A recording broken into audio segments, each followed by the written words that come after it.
Journal entry number No. 15th of October, 1895.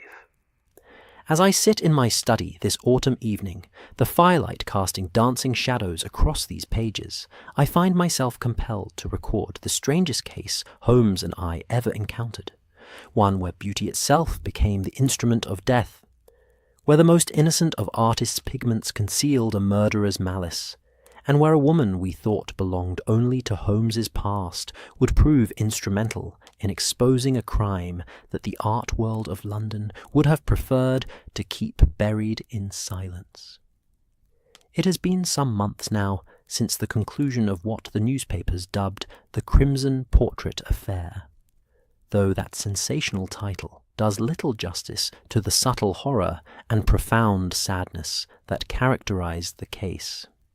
Even now, as the October wind rattles the window panes and the gas lamps flicker in the street below, I can close my eyes and see it all with perfect clarity.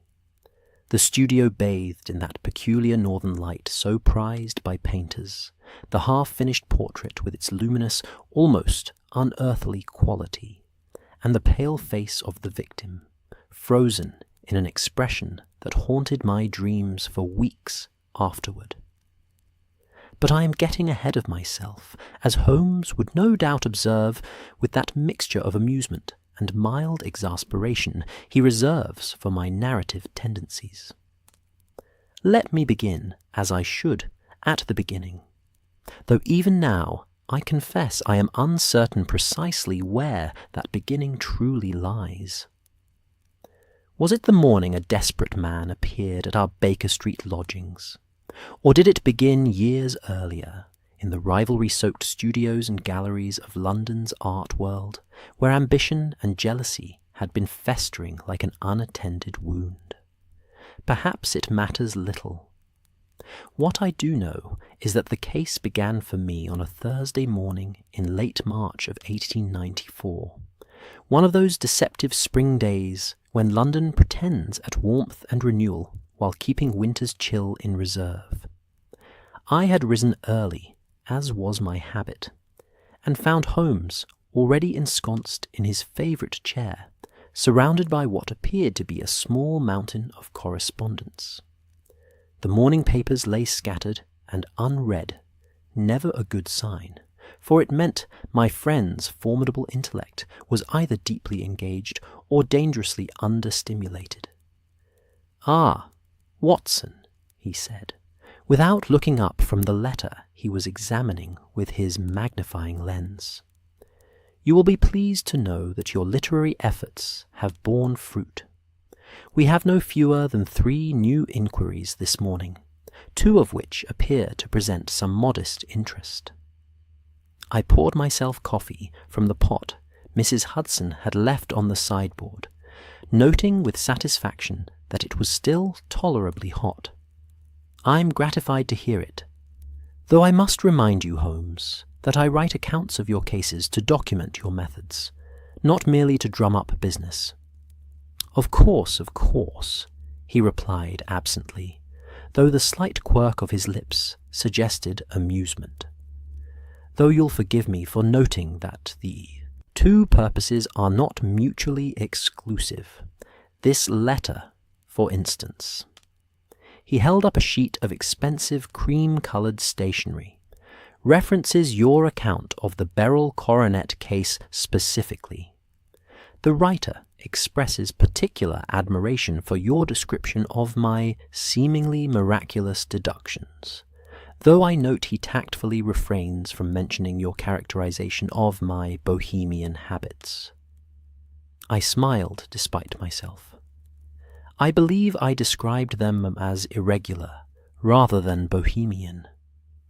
A distinction without a difference, my dear fellow. He set down the letter and finally turned his full attention to me, his keen grey eyes showing that particular gleam that always preceded an interesting case. "But come, have your coffee and settle yourself. Our prospective client should arrive within the quarter hour, and I fancy you'll want to observe this one carefully. the case presents certain features that may prove instructive. You've already determined it's worth our attention, then? Provisionally, Holmes replied, steepling his fingers in that characteristic gesture I had come to know so well. The letter itself reveals much about the writer, his profession, his current state of mind, and the general nature of his difficulty. But I prefer to reserve final judgment until I've had the opportunity to observe the man himself. I knew better than to ask Holmes to reveal his deductions prematurely. Instead, I took my seat in my customary chair and prepared to wait, sipping my coffee and watching the street below through the window. Baker Street was coming alive with its usual morning commerce. Tradesmen making deliveries, clerks hurrying to their offices, a knife grinder pushing his cart and calling out his services in a voice worn thin by years of use. It was a scene of such comfortable normalcy that the horror lurking in an artist's studio seemed impossibly distant. But then, that has always been one of the peculiar characteristics of detective work. The way in which the extraordinary and the mundane exist side by side, separated only by the thinnest of veils. "Tell me, Watson," Holmes said suddenly, breaking the comfortable silence, "what do you know of portrait painting?" I considered the question, a bit surprised by its direction. "Very little, I'm afraid. I appreciate a well-executed portrait when I see one, but I've never given much thought to the technical aspects of the craft." "Why do you ask?" "Because unless I am very much mistaken, our visitor's difficulties are intimately connected with that particular branch of artistic endeavour.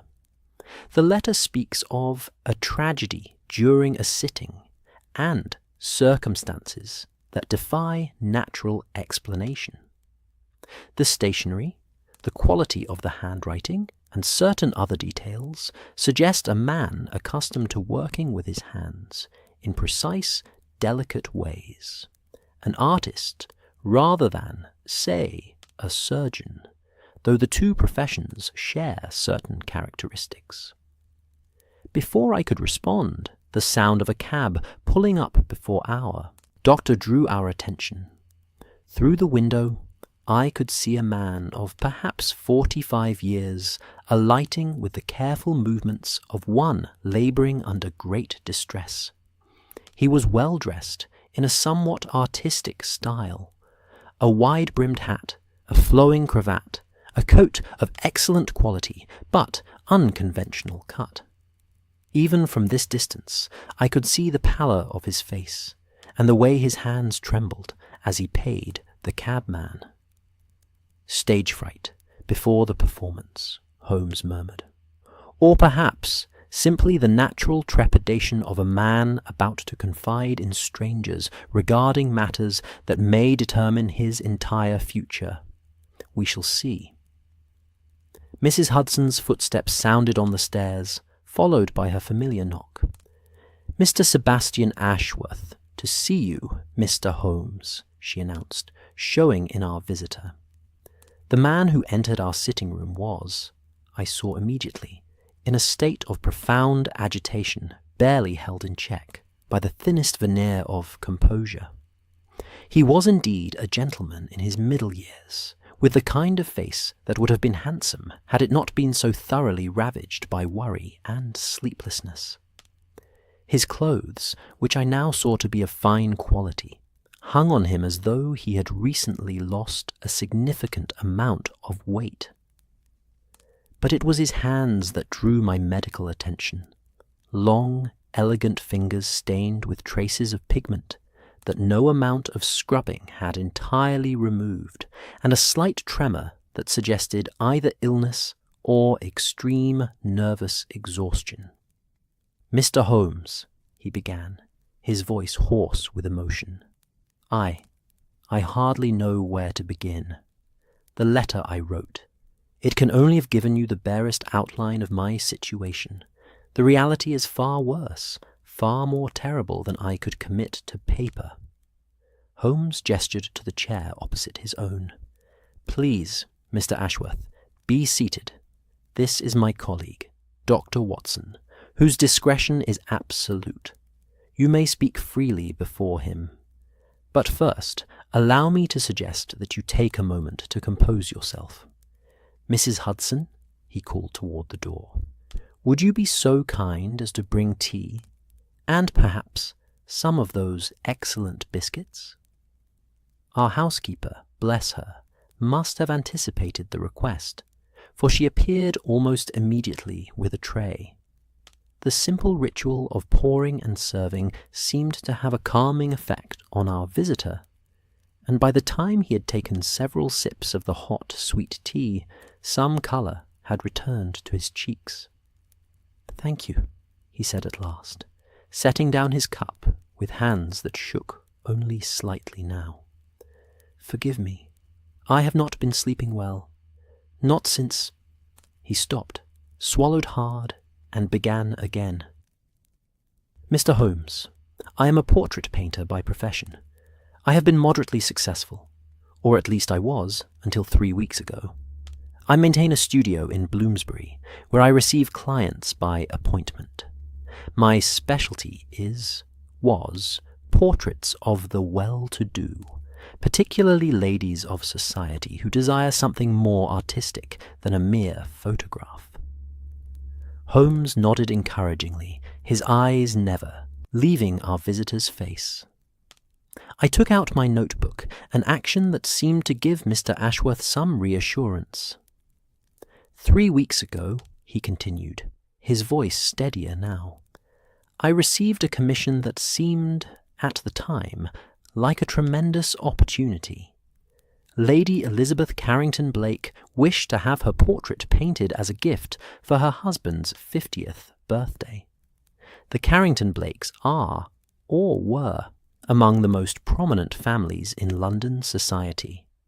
The commission would have been lucrative, certainly, but more than that, it represented exactly the kind of patronage that could elevate my career to an entirely new level." He paused, his hands clenching the arms of his chair. "The first sitting went splendidly. Lady Elizabeth was a charming subject, beautiful, gracious, patient with the process. We established an excellent rapport, and I felt inspired in my work. The portrait was shaping up to be, if I may say so without immodesty, one of the finest things I had ever done. There was something about the quality of light that day, something about her expression that brought out the very best in my abilities." "And the second sitting?" Holmes prompted gently. Mr. Ashworth's face, which had briefly shown animation in recalling happier times, now drained of colour once more. "The second sitting took place 1 week later, on a Tuesday afternoon. Lady Elizabeth arrived promptly at 2 o'clock, as arranged. She seemed in excellent spirits and health. She had walked to my studio from her home in Mayfair, a distance of perhaps 2 miles, and showed no signs of fatigue or distress. Indeed, she mentioned how much she had enjoyed the exercise. He drew a shaky breath. The sitting proceeded normally for approximately 45 minutes. I was working on the details of her face, the eyes, the subtle modelling of the cheeks. She sat very still, as she had been trained to do. We spoke little. I prefer silence when working on the more delicate passages. And then his voice caught, and he pressed a hand to his eyes. I leaned forward, my medical instincts engaged. "Take your time, Mr. Ashworth." "She made a small sound," he said at last, lowering his hand. "A gasp, almost a sigh." I looked up from my canvas and saw that her expression had changed. She looked confused, disoriented. I asked if she was well, and she opened her mouth to answer, but no words came. Instead, she simply slumped forward in her chair. And you went to her assistance immediately? I asked. Of course. I dropped my brush and rushed to her side. I called her name, but she did not respond.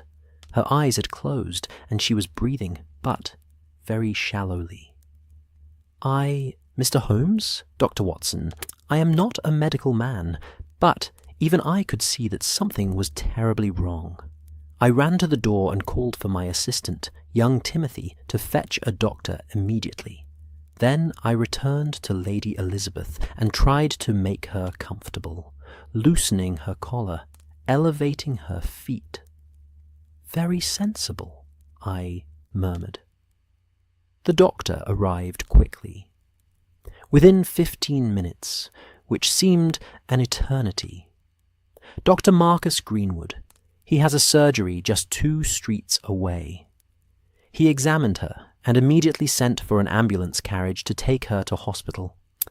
But even as they were carrying her down the stairs, his voice broke completely. She died, gentlemen. She died before they could even get her to the street. One moment a living, breathing human being, the next, gone. The silence that followed this revelation was profound. I found myself deeply affected by the man's obvious grief and horror, while Holmes sat perfectly still, his face unreadable save for the intense concentration in his eyes. "The official cause of death?" Holmes asked at last.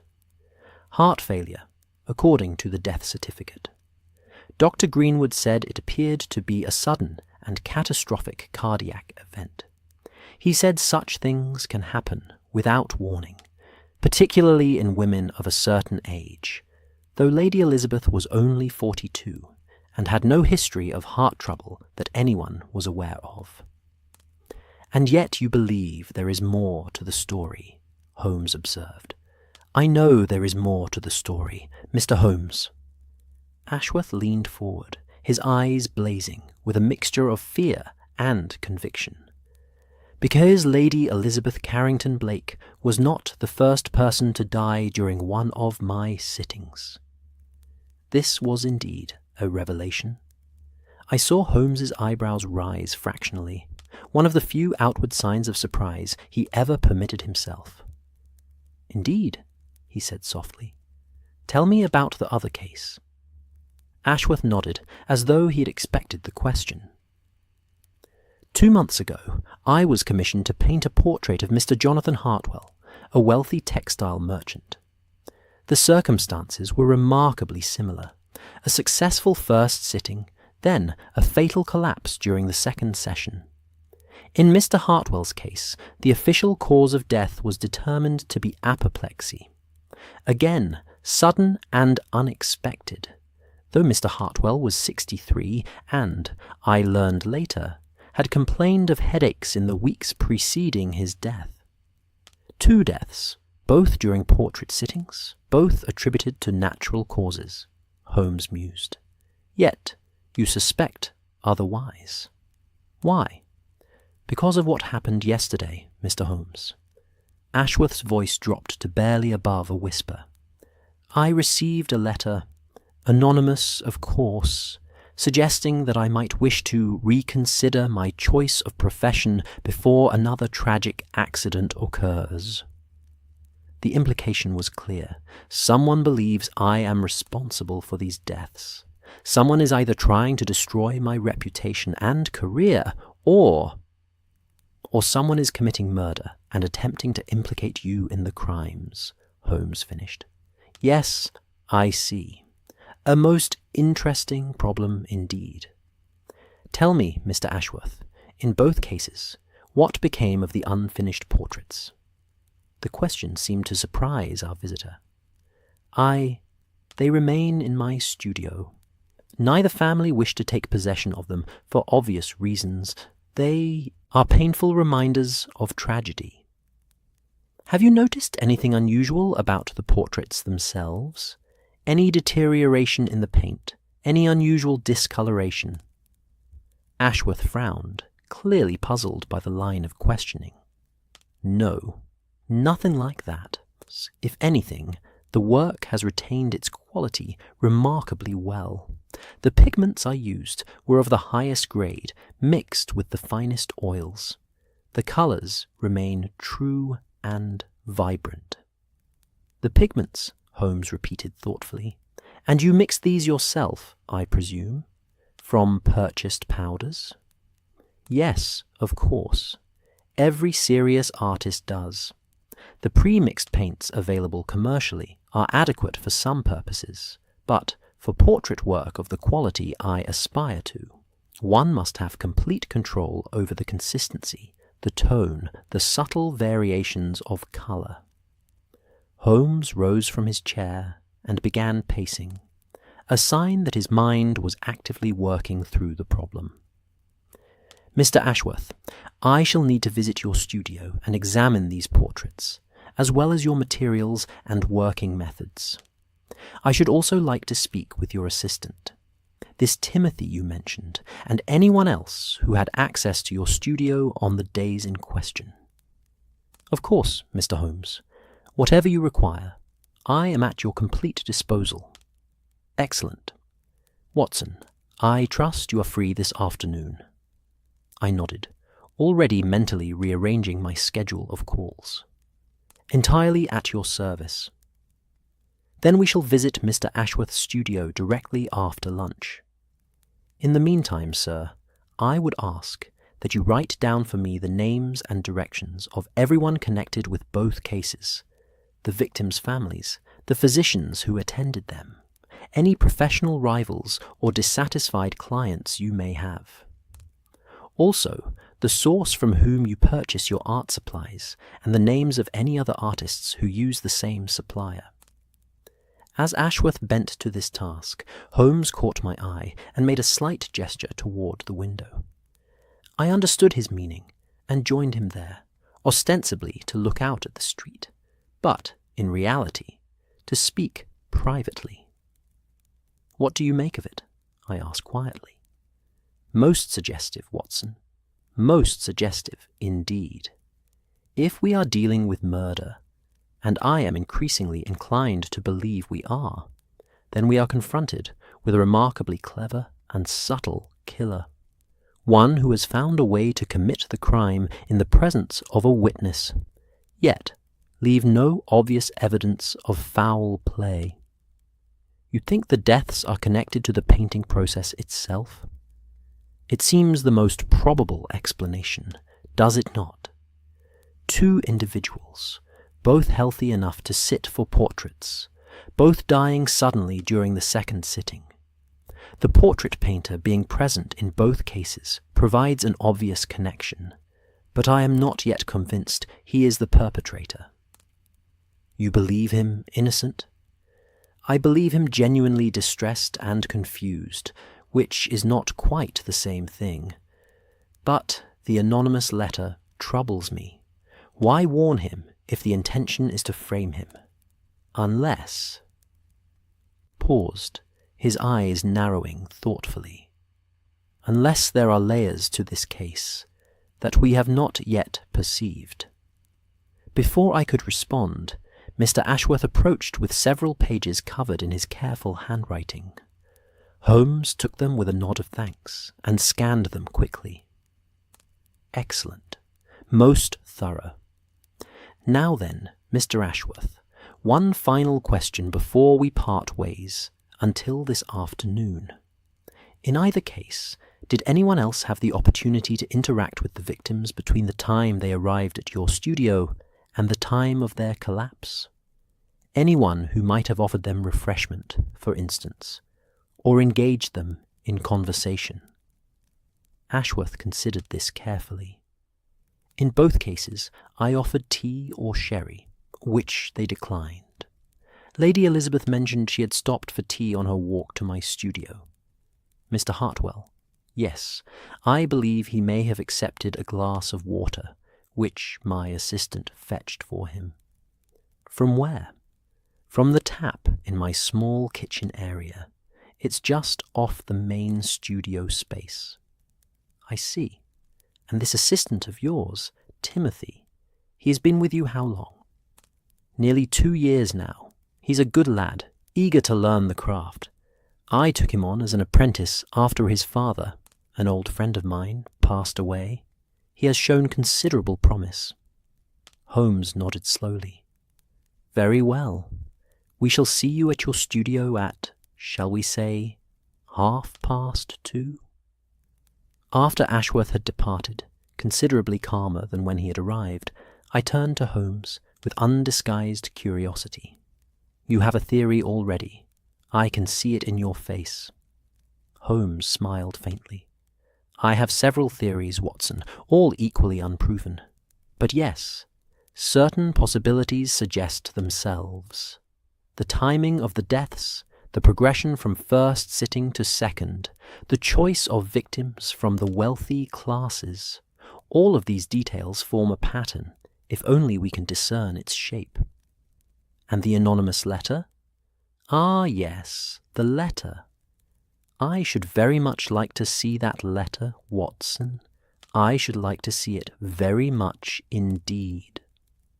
He returned to his chair and sat in silence for several minutes, his fingers pressed together, his eyes closed in concentration. I knew better than to disturb him at such moments, so I busied myself with finishing my coffee and reviewing my notes from Ashworth's account. Finally, Holmes stirred and reached for his pipe. "Watson," he said as he began the familiar ritual of filling and lighting it, "what do you know of the toxicology of artistic materials?"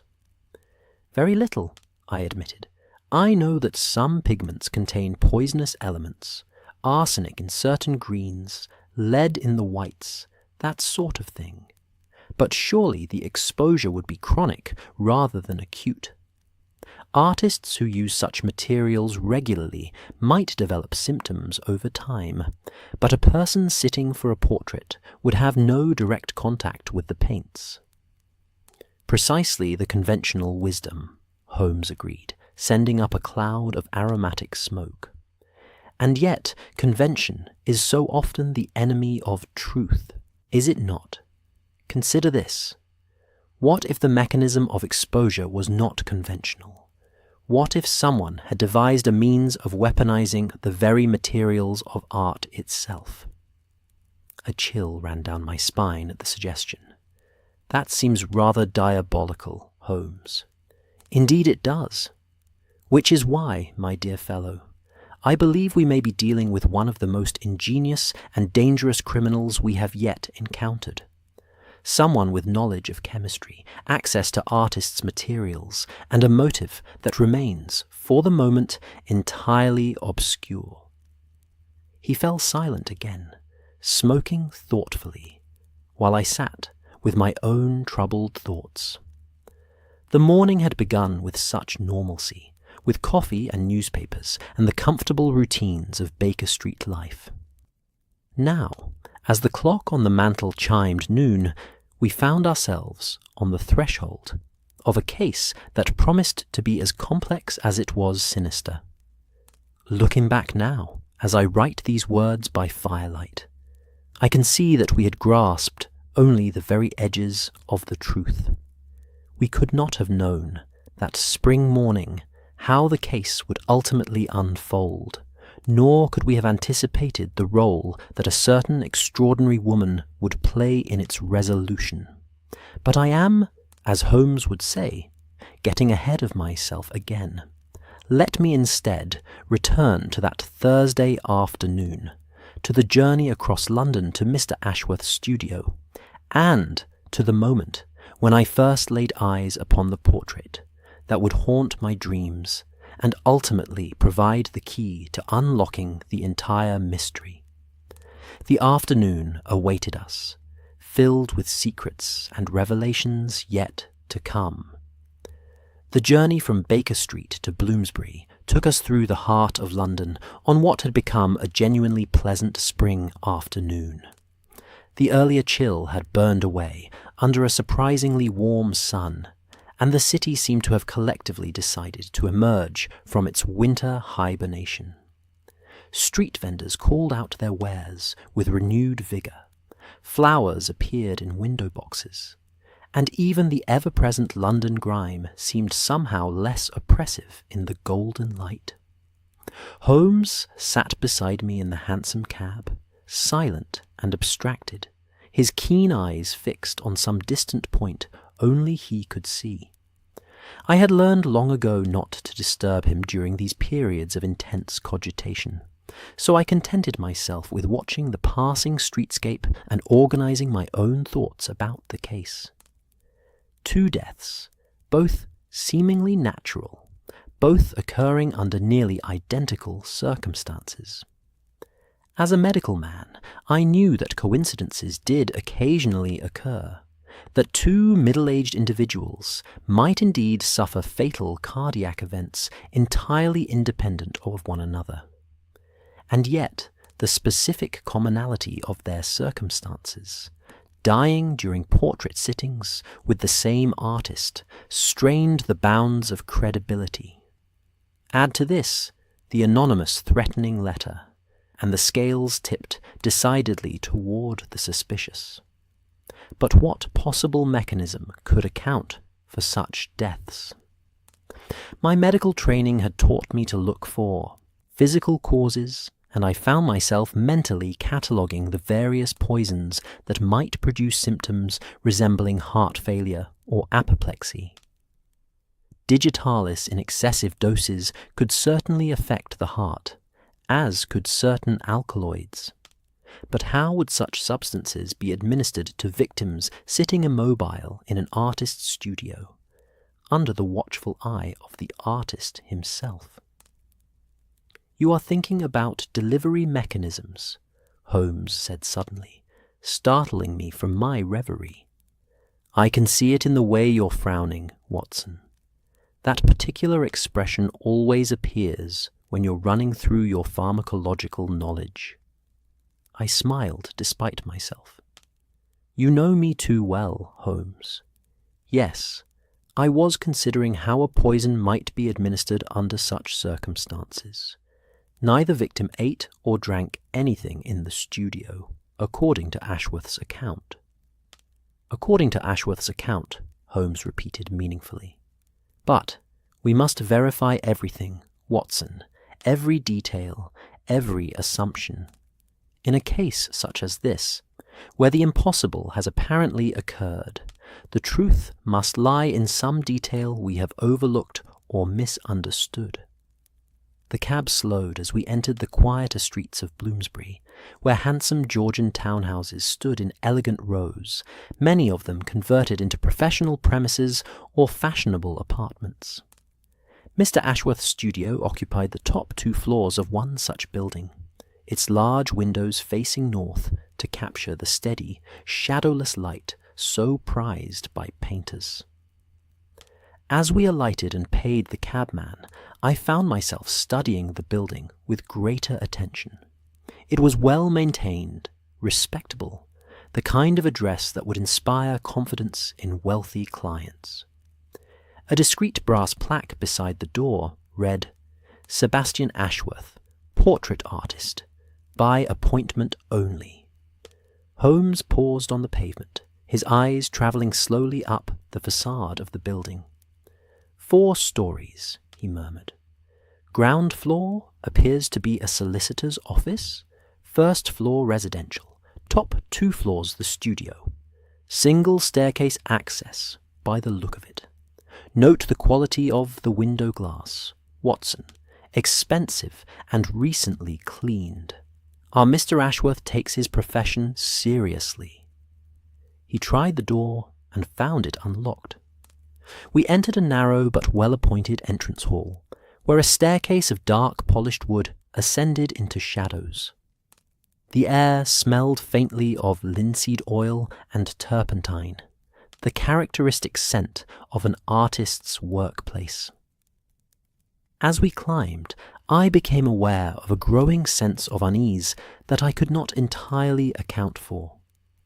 Perhaps it was simply the knowledge that 2 people had died in the space we were approaching, or perhaps it was something in the quality of the light filtering down from above, pale, diffused, somehow melancholy. We reached the top floor and found Mr. Ashworth waiting for us at the open door of his studio. He had changed from his morning clothes into a paint-stained smock, over a simple shirt and trousers. His working attire, evidently. His face still bore the marks of strain, but he seemed more composed than he had been earlier. "Mr. Holmes, Dr. Watson, please come in. I've asked Timothy to prepare tea, though I suspect you'll wish to examine the studio first." "Your instincts are correct, Mr. Ashworth," Holmes replied, stepping past him into the main studio space. I followed, and found myself in a room that was at once exactly what I had expected, and somehow more affecting than I had anticipated. It was large, perhaps 30 feet square, with enormous north-facing windows that flooded the space with that peculiar cool, clear light I had observed from below. The ceiling was high, with exposed beams painted white to maximize the brightness. The walls were a neutral grey, and the floor was wide oak planks worn smooth by years of use and spotted here and there with paint. But it was the contents of the room that truly captured one's attention. Canvases in various states of completion leaned against the walls or sat on easels. A large work table held an array of brushes, standing in jars, palette knives, bottles of oils and mediums, and small ceramic dishes containing mounds of pigment powder in every conceivable hue. The air was thick with the smell of paint and varnish, undercut by something else, the faintest hint of decay, perhaps, or simply the mustiness of a space that had been closed up for several days. In the centre of the room stood a raised platform with a carved wooden chair upon it, the sitter's position, obviously. And facing this, at a distance of perhaps 8 feet, stood an easel supporting a canvas covered with a white cloth. Holmes stood perfectly still for a long moment, his eyes moving slowly around the room, taking in every detail. I knew this process well. He was creating a complete mental map of the space, noting the position of every object, the source and quality of the light, the possible points of entry and exit. "The covered canvas," he said at last. "That is Lady Elizabeth's portrait?" "Yes," Ashworth replied quietly. "I covered it after the event. I couldn't bear to look at it." "Understandable, but unfortunate from an investigative standpoint. The portrait should have been left exactly as it was. No matter. We shall examine it presently. First, if you would be so good as to recreate the scene for me exactly as it was that afternoon. Where were you standing? Where were your materials? What was the sequence of your actions?" Ashworth moved to the easel, positioning himself slightly to one side. "I was here, working on the finer details of her face. My palette was on this small table beside me. Here, you see. I had been mixing a particular shade for the shadows beneath her eyes, a delicate combination of burnt umber, ultramarine, and the smallest touch of vermilion." "And Lady Elizabeth sat there, on that chair?" "Yes, precisely there. She was in a 3/4 pose, her head turned slightly to the left, hands folded in her lap. We had agreed on a relatively formal composition. She was to be depicted in her favourite evening gown, a deep blue silk that complemented her colouring beautifully."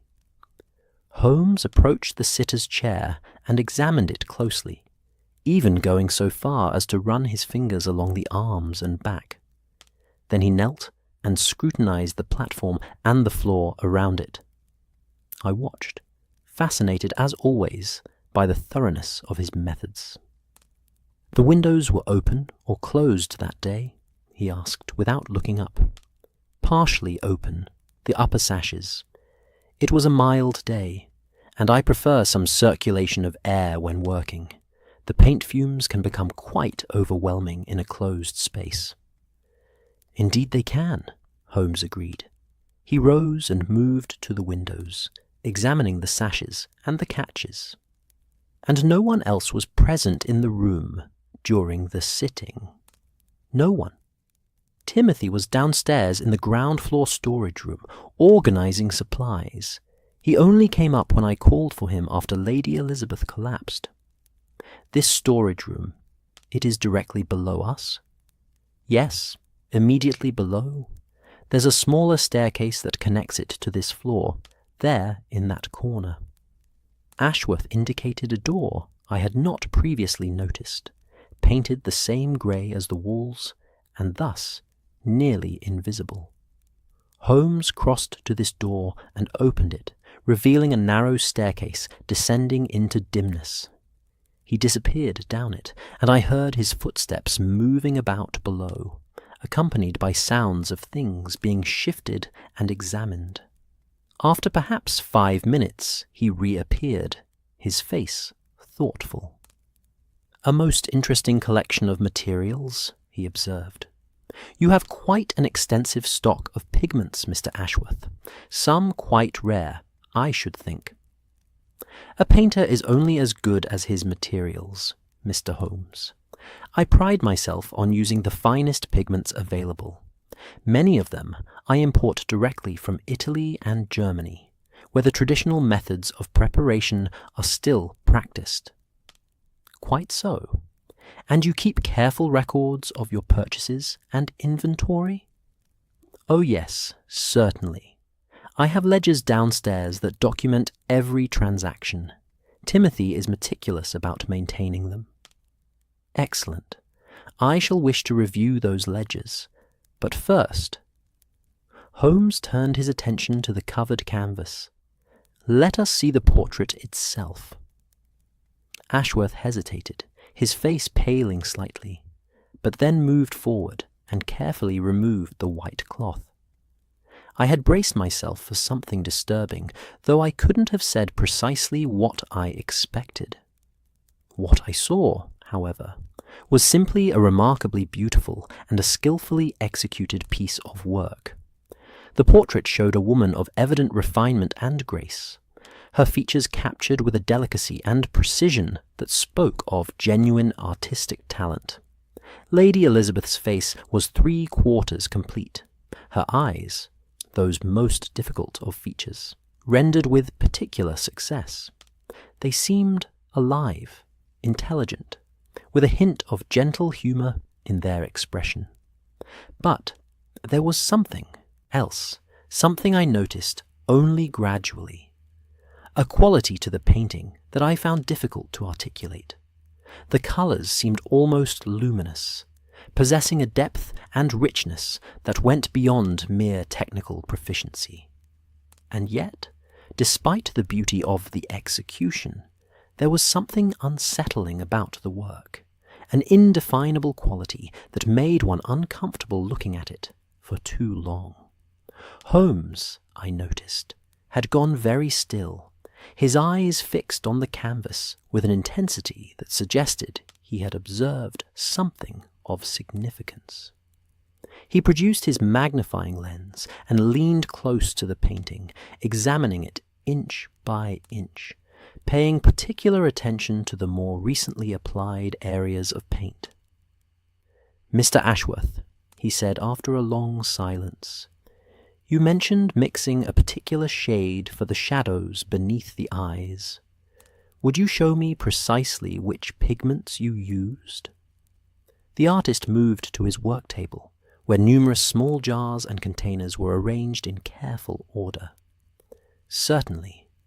The base was burnt umber, here, mixed with ultramarine blue for coolness, and then just the smallest amount of vermilion to warm it and suggest the blood beneath the skin. It's a combination I've used many times before with excellent results." Holmes examined each container in turn, even opening them to look at the contents. He took a small sample of the vermilion on the tip of a palette knife and held it up to the light, studying it intently. "This vermilion," he said slowly. "You obtained it from your regular supplier?" "Yes, from Harrington and Sons on Charing Cross Road. They're one of the finest art supply establishments in London. I've been purchasing from them for nearly 20 years. "And when did you last acquire vermilion from them?" Ashworth frowned, considering. "I believe it was approximately 3 months ago." "Yes, I remember because I ordered several pigments at once. The vermilion, some Naples yellow, and a quantity of lamp black. Timothy collected the order, if I recall correctly." "I see." Holmes carefully replaced the vermilion and moved along the table, examining other containers. "And these materials, they are stored where we're not in use?" "Most are kept here on the work table or in those cabinets along the wall. The rarer and more expensive pigments I keep locked in a cabinet downstairs in the storage room to prevent any possibility of theft." "A sensible precaution. And you alone have the key to this cabinet?" "I have one key, and Timothy has another. We both need occasional access, and I trust him completely." At that moment, a young man appeared at the main door, carrying a tea tray.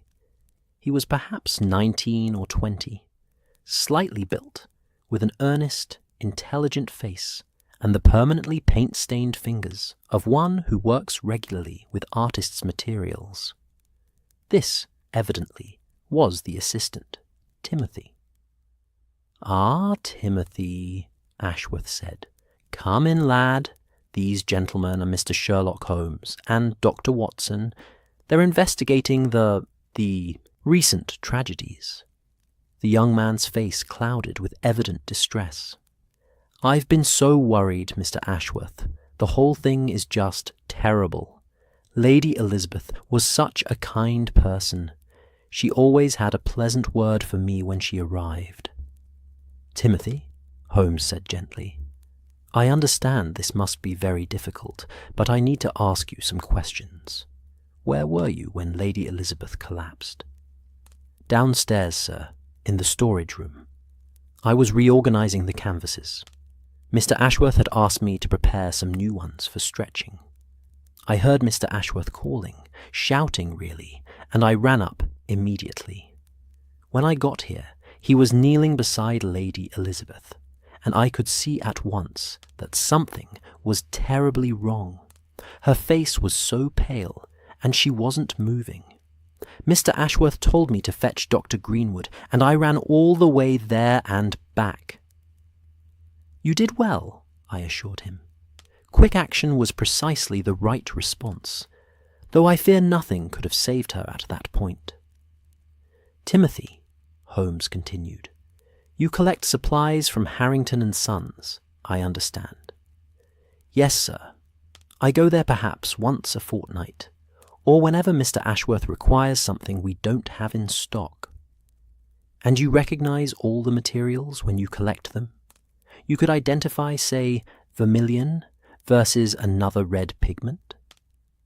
The young man looked slightly offended. "Of course, sir. I may only be an apprentice, but I've been learning the craft for 2 years now. I know my pigments." "I meant no offense," Holmes said soothingly. "Tell me, in the past 3 months, have you noticed anything unusual about any of the supplies you've collected? Any discrepancies in color or texture? Any containers that seem to have been tampered with?" Timothy considered this carefully. "No, sir. Everything has been exactly as expected. Harrington's is very particular about quality. That's why Mr. Ashworth uses them exclusively."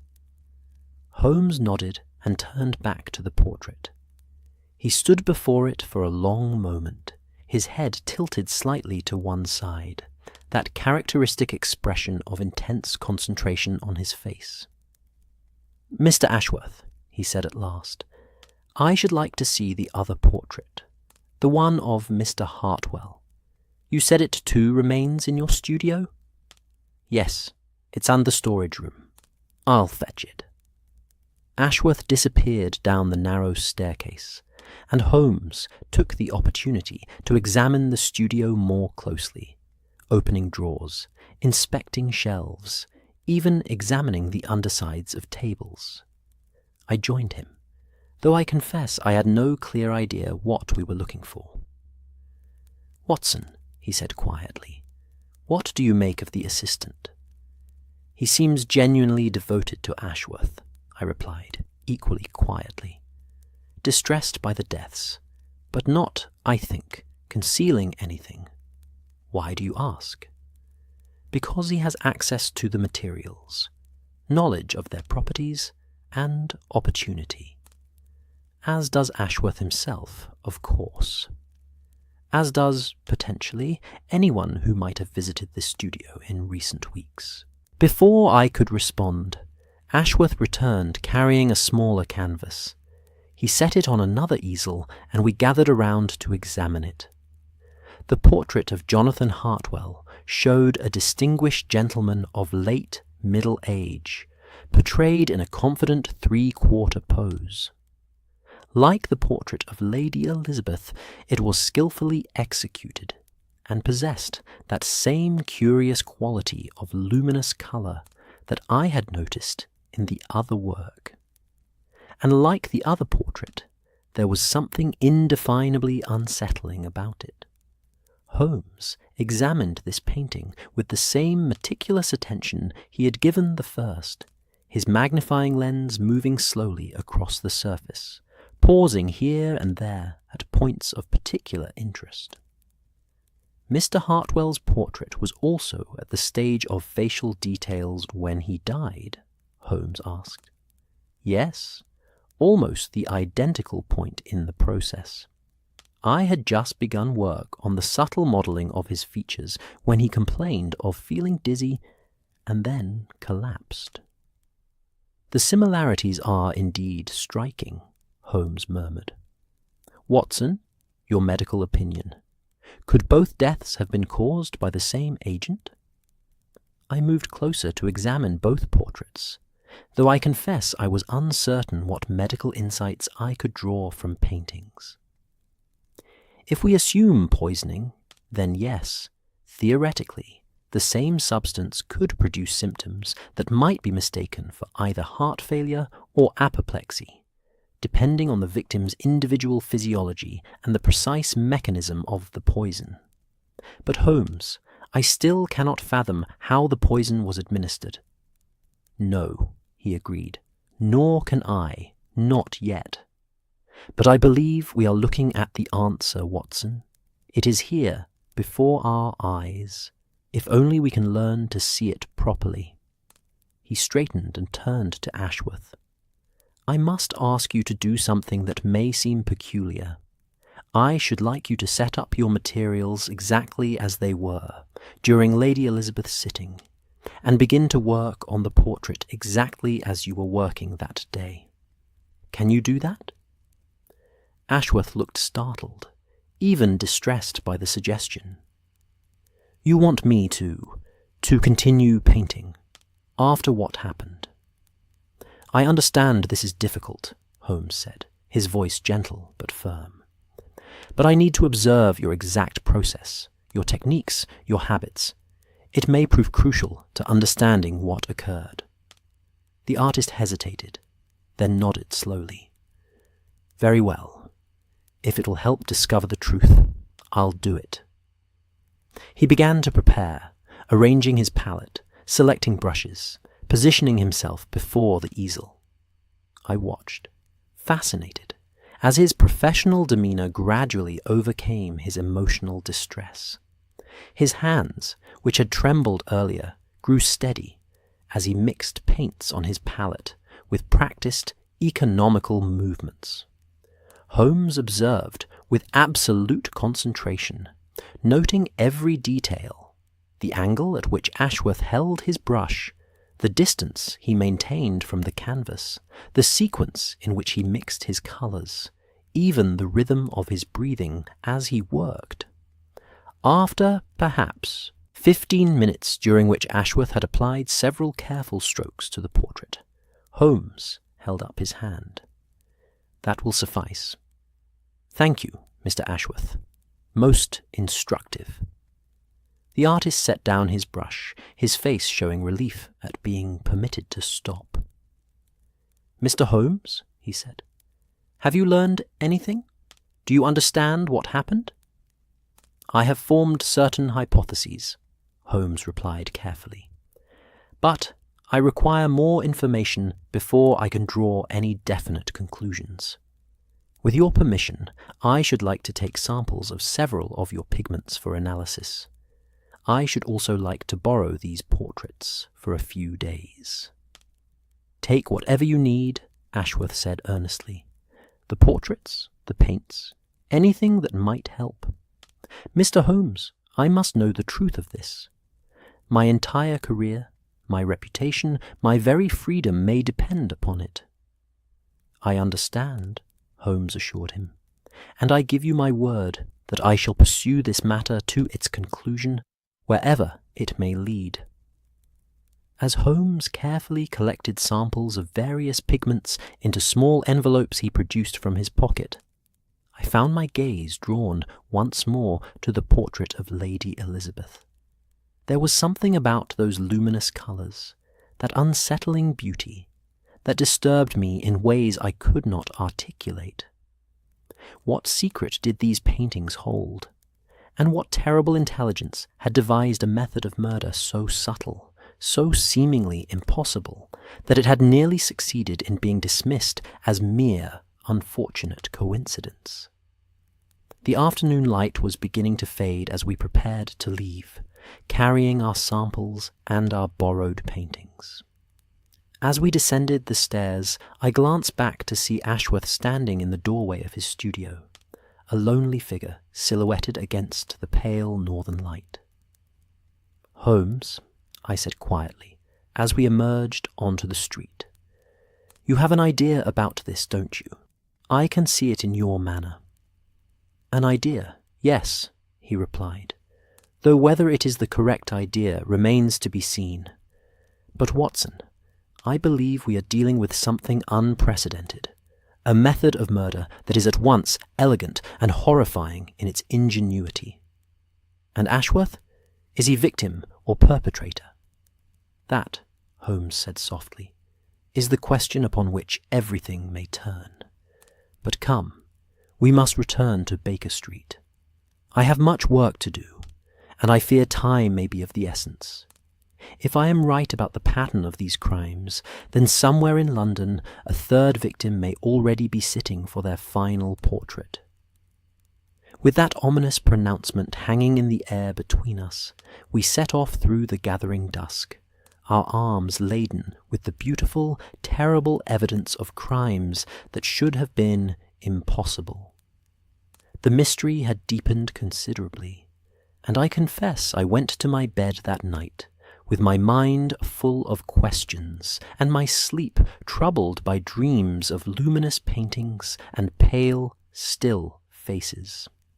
But I could not have known, as I tossed restlessly in the darkness, that the next day would bring a development that would transform the case entirely. The arrival of a woman whose name alone was sufficient to alter Holmes's demeanour, and whose knowledge of London's art world would prove instrumental in exposing the dark heart of this elegant crime. I awoke the following morning to find Baker Street already astir with activity. Even before I had properly dressed, I could hear Holmes moving about in the sitting-room above, his footsteps possessing that particular restless energy that indicated his mind was fully engaged with a problem. When I finally made my way upstairs, I found our rooms transformed into something resembling a chemist's laboratory. The breakfast table had been pushed against the wall, its usual function abandoned in favour of Holmes's investigative pursuits. In its place, various apparatus had been arranged with meticulous care: test tubes, spirit lamps, small dishes containing the pigment samples we had collected from Ashworth's studio, and several reference volumes on chemistry and toxicology lying open at marked pages. The two portraits stood propped against the bookcase, their subjects seeming to watch the proceedings with those unnervingly lifelike eyes. Holmes himself was bent over a microscope, still in his dressing gown, apparently having worked through much of the night. He looked up as I entered, his face showing the peculiar animation that always accompanied significant progress in a case. "Ah, Watson, excellent. Come look at this. I believe I have found something quite remarkable." I crossed to his side and peered into the microscope as he adjusted the focus. What I saw was a crystalline structure of some kind, glittering with an almost sinister beauty under the magnification. "What am I looking at, Holmes?" "A sample of the vermilion pigment from Ashworth's studio, dissolved in various solvents and examined under different conditions. Now, compare it with this." He swiftly changed the slide. "This is a sample of genuine vermilion, which I obtained early this morning from a different supplier entirely." I looked again, but I confess my untrained eye could detect little difference between the two samples. They appear similar to me. Similar, yes, but not identical. The crystal structure is subtly different. More importantly, observe what happens when I apply this reagent. He added a drop of some clear liquid to each sample and invited me to look again. Now the difference was unmistakable. The first sample had taken on a distinctly greenish tinge, while the second remained largely unchanged. "Remarkable," I murmured. "But what does it signify?" "It signifies, my dear Watson, that the vermilion in Ashworth's possession is not entirely what it purports to be.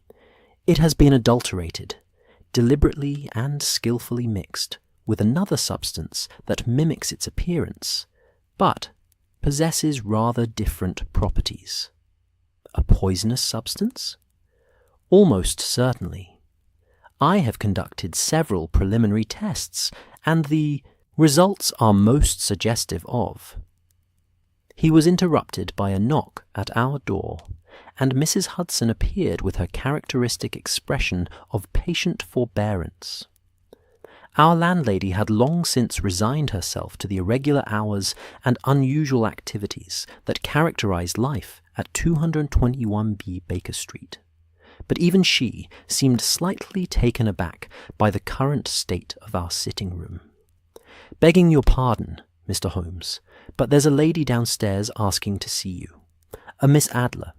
She says it concerns the Ashworth case, and that the matter is most urgent." The effect of this announcement upon Holmes was extraordinary. The animated interest in his face was immediately replaced by something I had rarely seen there. A mixture of surprise, wariness, and what I can only describe as carefully controlled anticipation. He straightened from his microscope, his hand unconsciously moving to adjust his collar, though he remained in his dressing gown. "Miss Adler," he repeated, his voice carefully neutral. "Did she say how she learned of our involvement in the case?" "She did not, sir, but she seemed quite certain you would wish to speak with her." Holmes was silent for a moment, his keen mind evidently working through the implications of this unexpected development. Then he turned to me with an expression I could not quite read. "Watson, you recall the Bohemian scandal? The case I mentioned in passing some years ago?" "I do," I replied, though in truth my recollection was somewhat vague. Holmes had always been remarkably reticent about that particular case. Miss Adler, or Mrs. Norton, as she became, was the central figure in that affair. A woman of remarkable intelligence and resource. Indeed, I have always considered her the most formidable opponent I have ever encountered, if opponent is even the correct word for our relationship. The way he spoke her name, with that particular inflection, told me much about the impression she had made upon him. In all our years of friendship, I had never known Holmes to speak of a woman with such evident respect, tinged, perhaps, with something more complex that he would never acknowledge. "You'll see her, then?" "Most certainly, though I confess I am intensely curious about her connection to this case. Mrs. Hudson, please ask Miss Adler to give us 10 minutes to make ourselves presentable, then show her up." We both dressed with unusual rapidity, and Holmes made a valiant, if ultimately futile, attempt to restore some order to our sitting room. The chemical apparatus remained, but at least the breakfast table was returned to its proper position, and a semblance of normalcy achieved. When Mrs. Hudson finally showed our visitor in, I understood immediately why Holmes had spoken of her in such exceptional terms. Irene Adler, for she had evidently reclaimed her maiden name, was a woman of perhaps 35 years, possessing that rare quality that transcends mere physical beauty. She was elegantly dressed in a travelling costume of deep burgundy, her dark hair arranged in the fashionable style of the day, her posture suggesting both confidence and grace. But it was her eyes that truly arrested one's attention.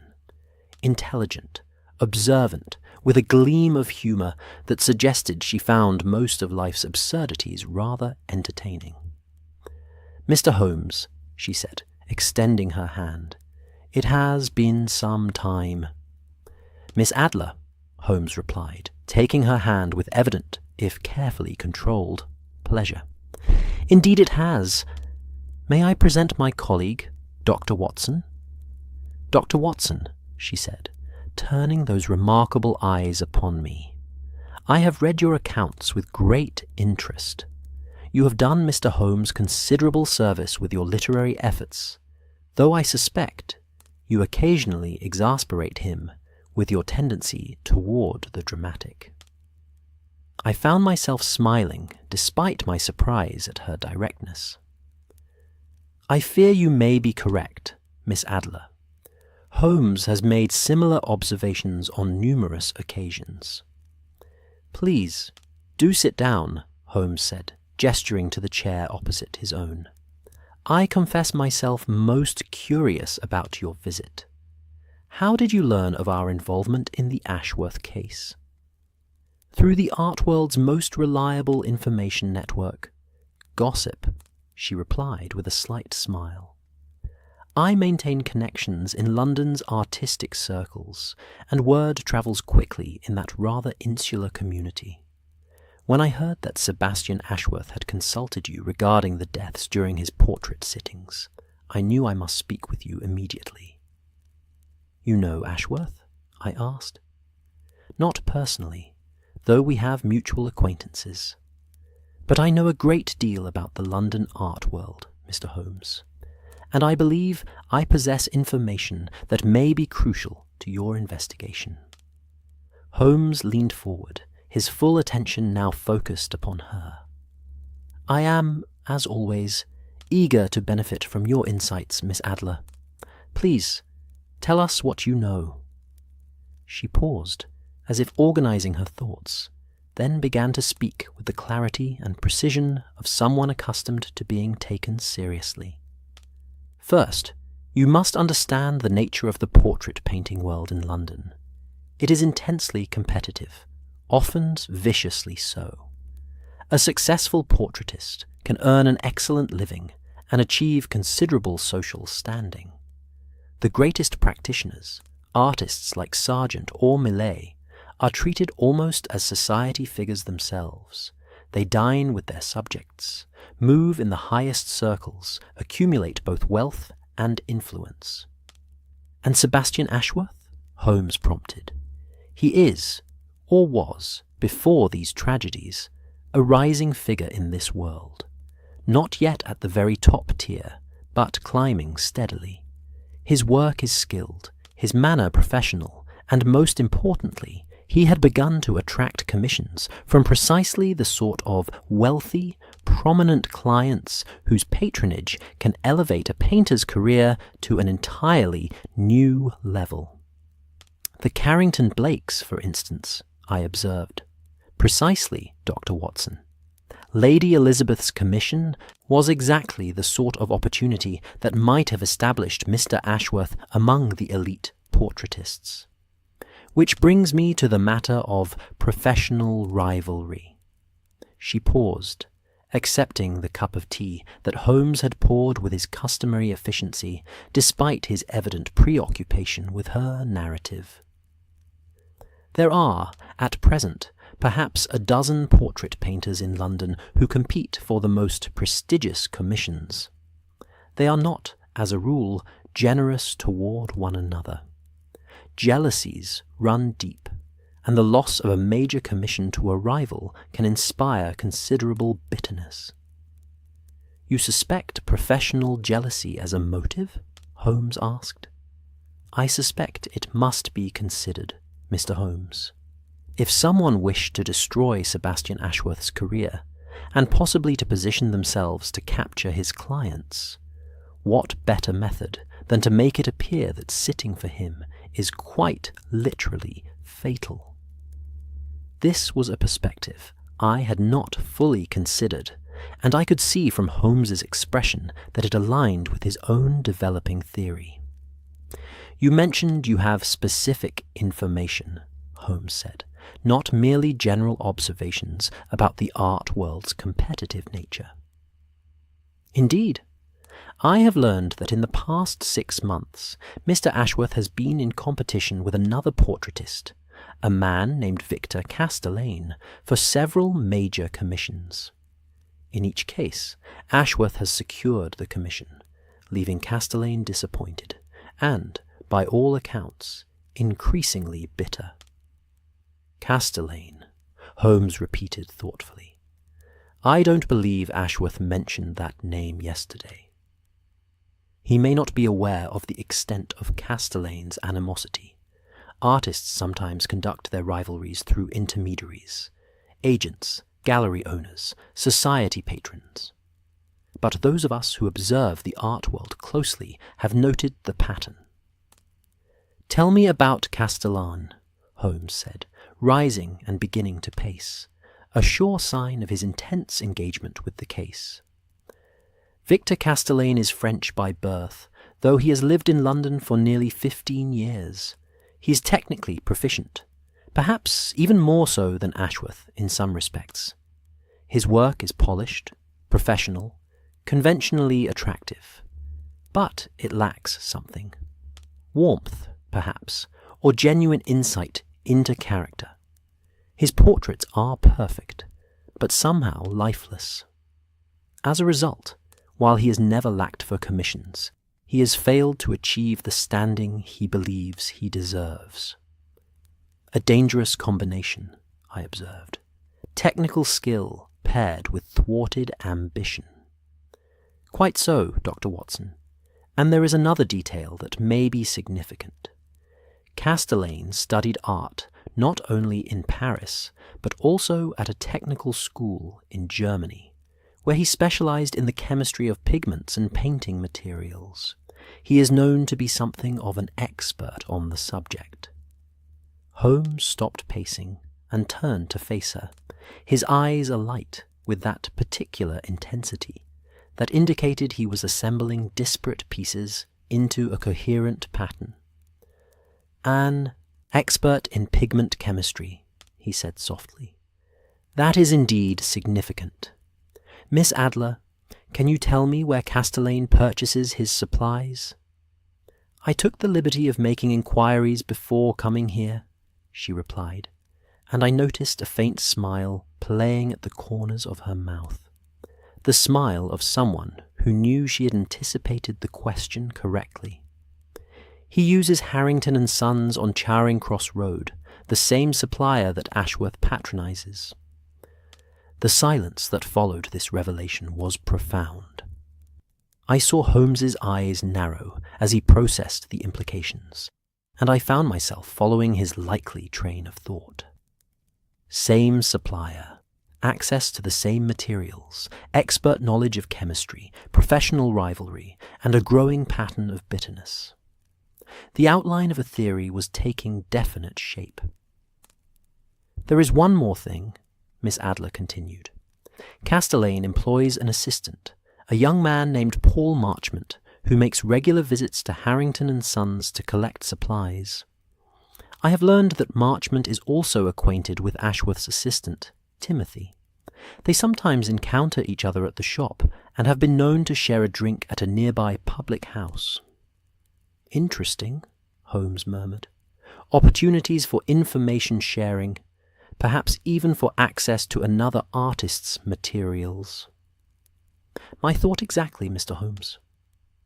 Holmes resumed his seat, his fingers pressed together in that characteristic gesture, his eyes focused on some distant point. I knew he was constructing theories, testing them against the known facts, discarding those that failed to fit, and refining those that showed promise. Miss Adler, he said at last, your information is invaluable, and I am grateful for your visit. But I must ask, what is your particular interest in this case? Forgive my bluntness, but you have gone to considerable trouble to gather this intelligence and bring it to my attention. She met his gaze directly, and I saw something pass between them, a moment of mutual recognition and respect that made me feel momentarily like an intruder in a conversation far more complex than its surface content suggested. Several reasons, Mr. Holmes. First, I knew you were involved, and I confess to a certain curiosity about how you would approach such a puzzle. Second, I genuinely wish to prevent further deaths if my suspicions are correct. And third, she paused, a shadow passing across her face. I once posed for a portrait myself, some years ago. The experience was more intimate and revealing than I had anticipated. The thought that such a vulnerable moment might be exploited for murder is deeply disturbing to me. A perfectly understandable sentiment, I said, moved by her candour. Miss Adler, Holmes said, would you be willing to assist us further in this investigation? Your knowledge of the art world and your connections within it could prove invaluable. However, I must warn you that if our suspicions prove correct, we may be dealing with a particularly dangerous and clever individual. I would not have come here if I were not prepared to help, Mr. Holmes. What do you require? Information about Castelaine's current activities, his movements, his commissions. Also, if possible, access to his studio, or at least detailed knowledge of how he conducts his business. And I should very much like to know more about this assistant of his, Paul Marchmont. I can arrange all of that, she said with quiet confidence. I have friends among the gallery owners and society hostesses who commission portraits. They will tell me what I need to know. There is one more thing, Holmes said, his tone growing more serious. If my theory is correct, and I must emphasize that it remains a theory at this stage, then we must act quickly. The pattern suggests that there may be another victim already in danger. Miss Adler's face grew grave. You believe Castelaine has already poisoned another artist's materials? That someone else may be preparing to die during a portrait sitting? I believe it is a distinct possibility. The question is whose materials have been compromised, and whether we can identify the potential victim before it is too late. I felt a chill at these words. The case, which had begun as a retrospective investigation into 2 tragic deaths, had suddenly acquired a terrible urgency. Somewhere in London, an unsuspecting person might be sitting for a portrait, breathing in poisoned fumes or absorbing deadly toxins, while we sat discussing theories and possibilities. "How do we proceed?"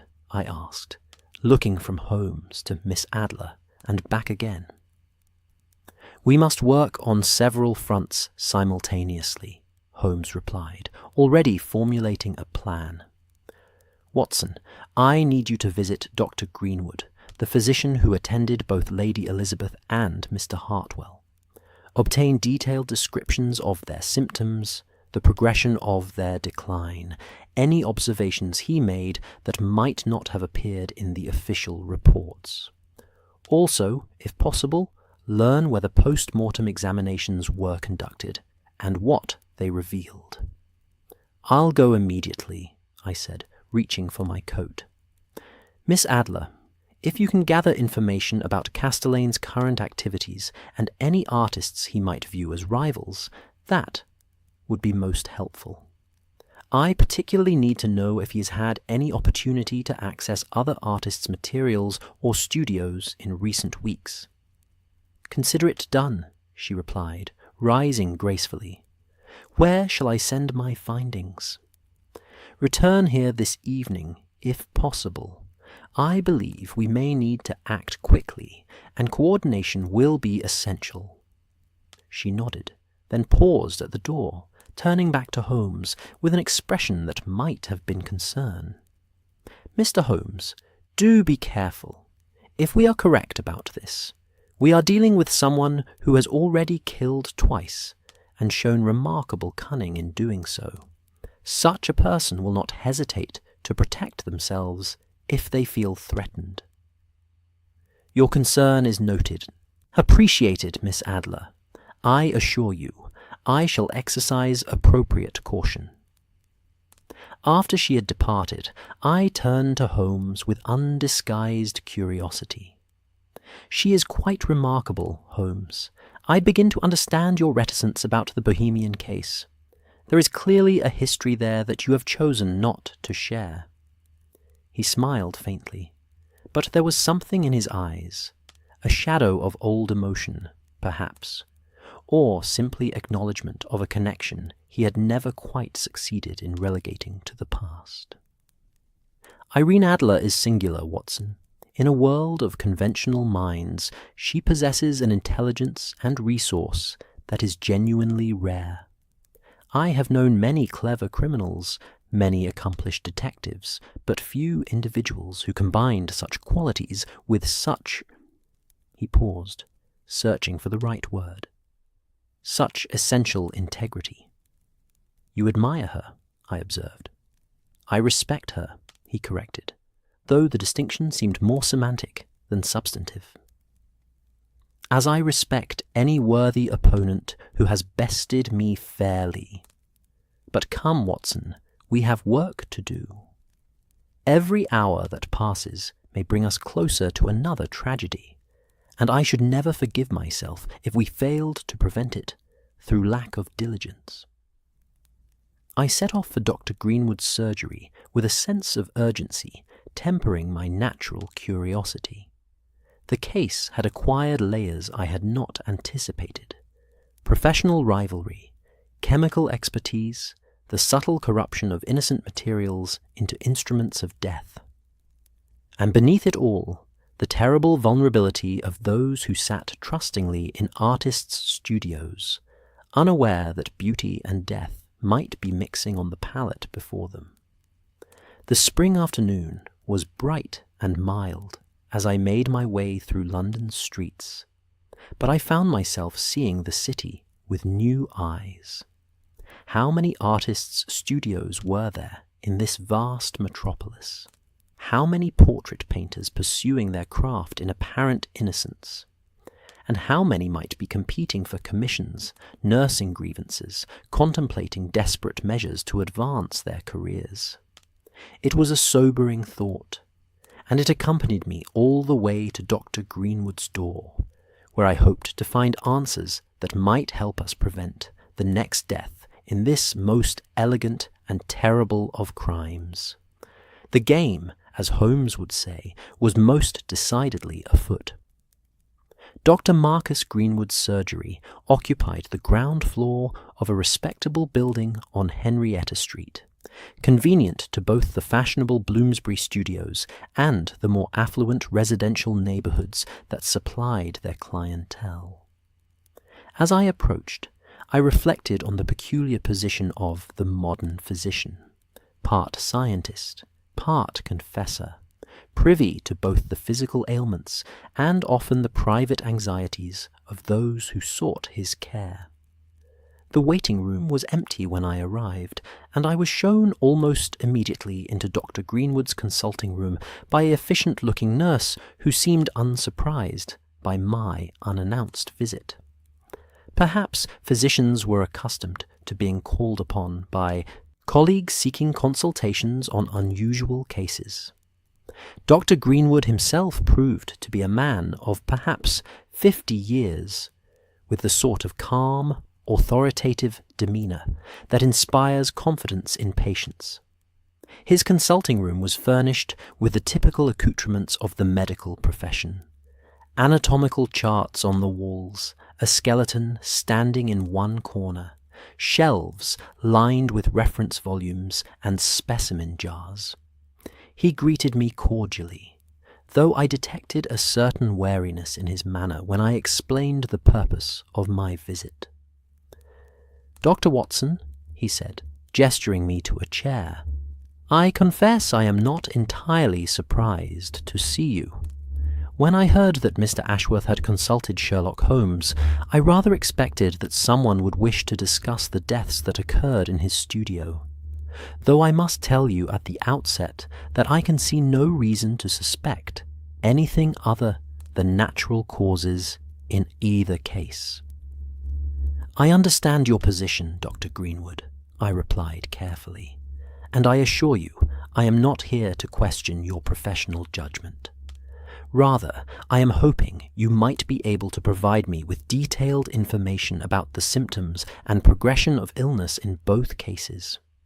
My colleague, Mr. Holmes, is investigating certain peculiar circumstances surrounding the deaths, and any additional details you can provide may prove invaluable."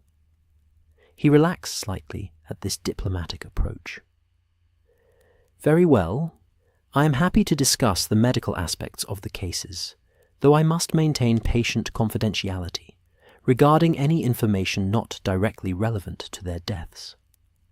"Of course. Shall we begin with Lady Elizabeth Carrington Blake?" Dr. Greenwood rose and retrieved a folder from a filing cabinet, then settled himself behind his desk with the unhurried precision of one accustomed to reviewing case notes. "Lady Elizabeth," he began, "was brought to my attention on the afternoon of March 20th. I received an urgent summons from Mr. Ashworth's studio, where I arrived to find the lady in extremis. She was unconscious, unresponsive to stimuli, with shallow, irregular breathing and a rapid, thready pulse. Her skin was pale and clammy. Her lips showed a faint bluish tinge, suggesting inadequate oxygenation. Had she complained of any symptoms before losing consciousness? According to Mr. Ashworth, she had made a small sound, a gasp or sigh, and appeared momentarily confused before collapsing. There was no complaint of pain, no clutching at the chest, or other dramatic gestures one might expect with cardiac distress. It was, by all accounts, remarkably sudden." "And your initial assessment?" "I suspected either a massive cardiac event, or possibly a cerebral incident, what we commonly call apoplexy or stroke. The suddenness of onset, the loss of consciousness, the cardiovascular symptoms, all were consistent with either diagnosis. I immediately arranged for her transport to hospital, hoping that more intensive intervention might be possible there. Unfortunately, she expired before the ambulance had even departed from the building." I made notes as he spoke, struck by the clinical precision of his account. "Were you able to determine a definite cause of death?" Dr. Greenwood's expression grew troubled. That is where the case becomes somewhat less satisfactory from a medical perspective. A post-mortem examination was conducted by the hospital pathologist, Dr. Fenimore, and his findings were inconclusive. The heart showed no obvious signs of disease or damage. There was no evidence of thrombosis or embolism. The brain appeared normal, with no indication of hemorrhage or other acute pathology. Yet she was undeniably dead, I observed. Indeed, in the absence of clear organic pathology, the official cause of death was listed as acute cardiac failure of undetermined origin. It is, I confess, an unsatisfying conclusion, but sometimes the body simply stops. The mechanisms remain mysterious even to modern medicine. And Mr. Jonathan Hartwell? Was his case similar? Dr. Greenwood consulted another set of notes.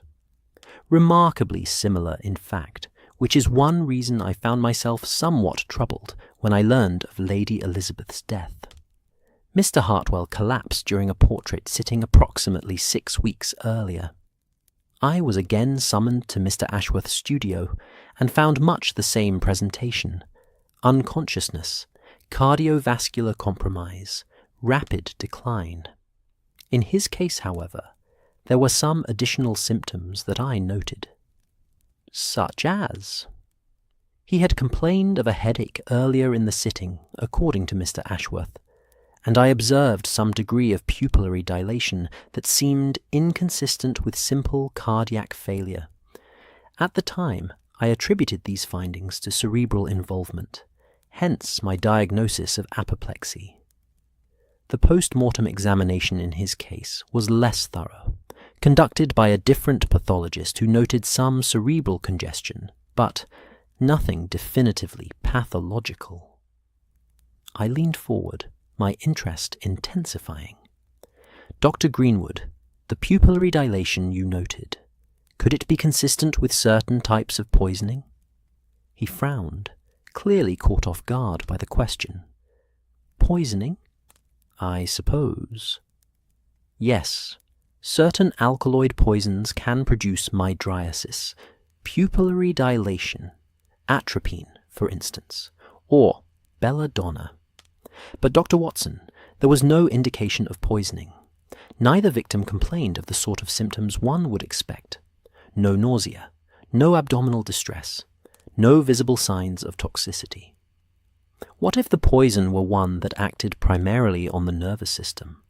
Something that produced rapid collapse without the more obvious gastrointestinal symptoms? Dr. Greenwood was silent for a long moment, his medical training clearly warring with his initial conclusions. I suppose it is theoretically possible, he admitted at last. But how would such a poison be administered? Neither victim ate or drank anything in the studio, according to all accounts, and both were under the direct observation of Mr. Ashworth at the time of their collapse. That, I said, is precisely what we are attempting to determine.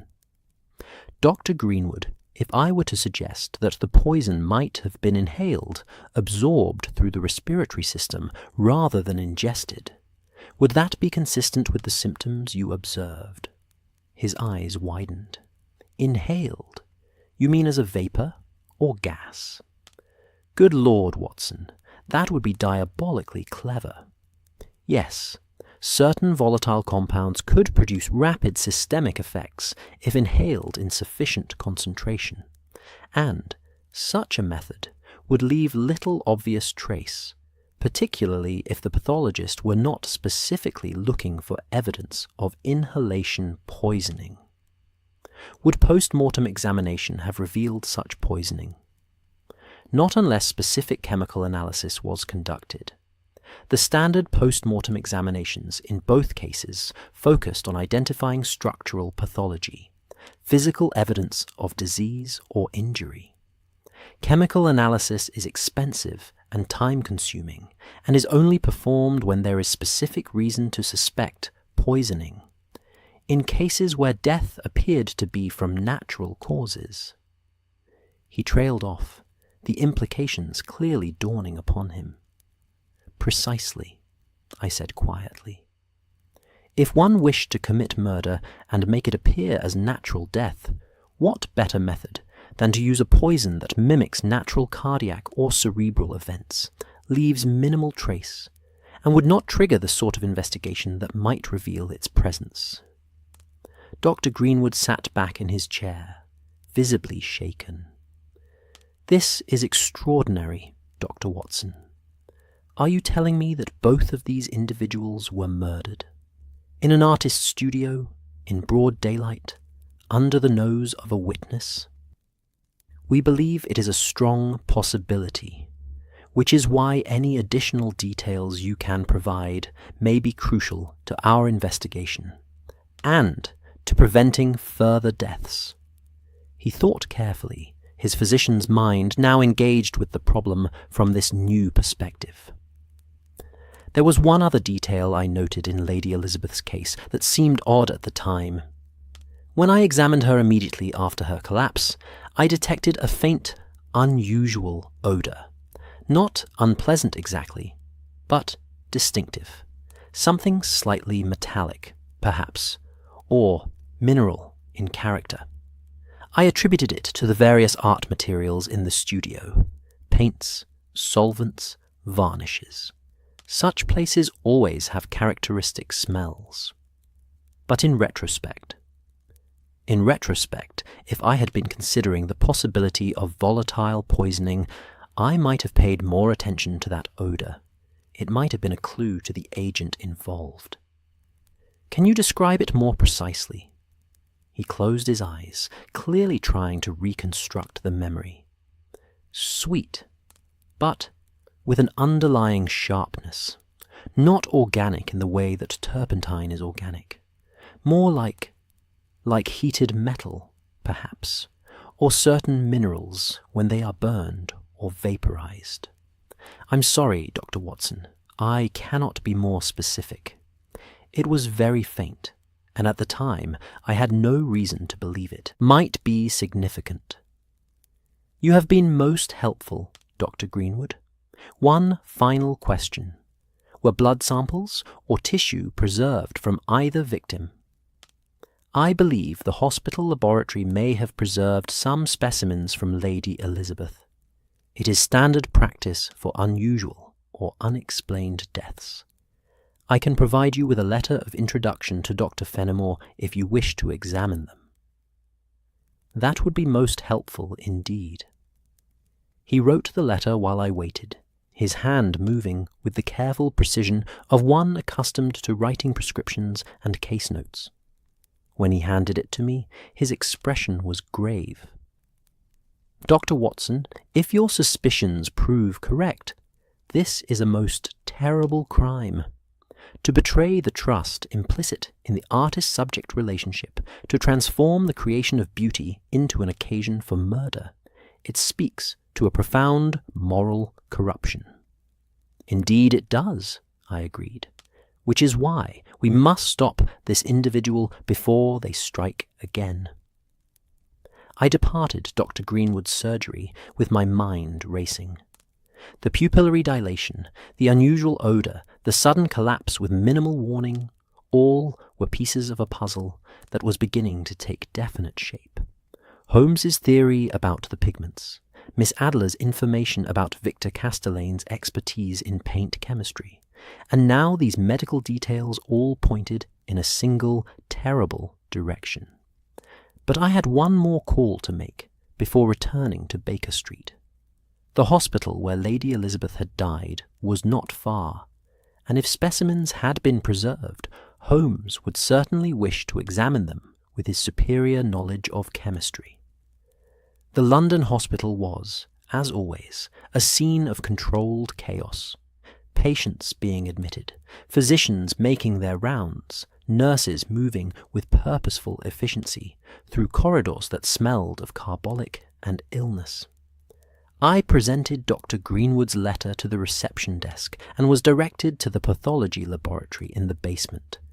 a domain of preserved specimens, microscopes, and the peculiar silence of spaces devoted to the examination of death. Dr. Fenimore proved to be a small, precise man with the abstracted air of one more comfortable with dead tissue than living patients. He greeted me cordially enough and listened with evident interest as I explained our investigation. Lady Carrington Blake's case was indeed puzzling, he admitted, leading me to a storage area lined with glass jars and specimen containers. No clear organic pathology, yet obviously a catastrophic systemic failure of some kind. I confess I was not entirely satisfied with my findings, but one can only report what one observes. He retrieved several containers from a refrigerated cabinet. These are the specimens I preserved: blood, tissue samples from various organs, sections of lung tissue.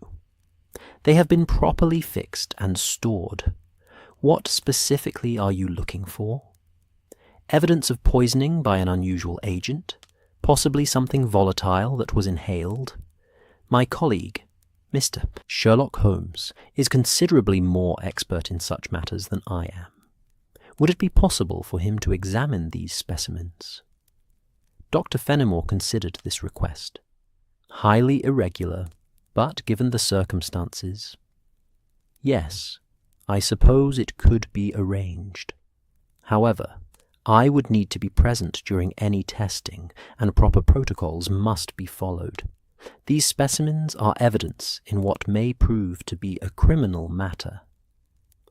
Of course, I shall have Mr. Holmes contact you directly to arrange a time. He has a well-equipped laboratory and extensive knowledge of toxicology. We agreed upon the particulars, and I departed the hospital with a sense of progress. The case was coming into clearer focus, though the exact mechanism of the poisoning remained elusive. How had the killer managed to expose victims to toxic fumes in a crowded studio, under the observation of the artist himself, without detection? I returned to Baker Street as the afternoon was shading into evening, my mind full of the day's discoveries. I found Holmes exactly where I had left him, though the sitting room now showed evidence of even more extensive chemical experimentation. Additional apparatus had been assembled, and various substances were bubbling gently over spirit lamps, filling the air with complex odours. Ah, Watson! Holmes looked up from a notebook in which he was recording observations. Excellent timing. I am on the verge of a significant breakthrough. But first, tell me what you learned from Dr. Greenwood. I related the details of my interviews with both physicians, noting particularly the pupillary dilation, the unusual odour, and the preserved specimens that might yield further evidence. Holmes listened with intense concentration, occasionally nodding or making small sounds of satisfaction when a detail particularly aligned with his developing theory. Excellent work, Watson. The pupillary dilation is most suggestive, as is the metallic odour Dr. Greenwood detected. Combined with my own findings regarding the adulterated vermilion, I believe we can now reconstruct the method with considerable confidence. You've determined what poison was used. Not the specific compound yet, but I have narrowed the possibilities considerably. The vermilion pigment from Ashworth's studio has been deliberately mixed with another substance, one that, when exposed to certain conditions, releases toxic vapours. The beauty of this method, Watson, is its subtlety. The artist himself is exposed to these vapours as he works, but in smaller doses over a longer period. He may experience mild symptoms, headaches, fatigue, but nothing immediately life-threatening. The sitter, however, positioned at a specific distance and angle from the canvas, receives a more concentrated dose over the 45 minutes or so of an average sitting. But why didn't the first sitting prove fatal?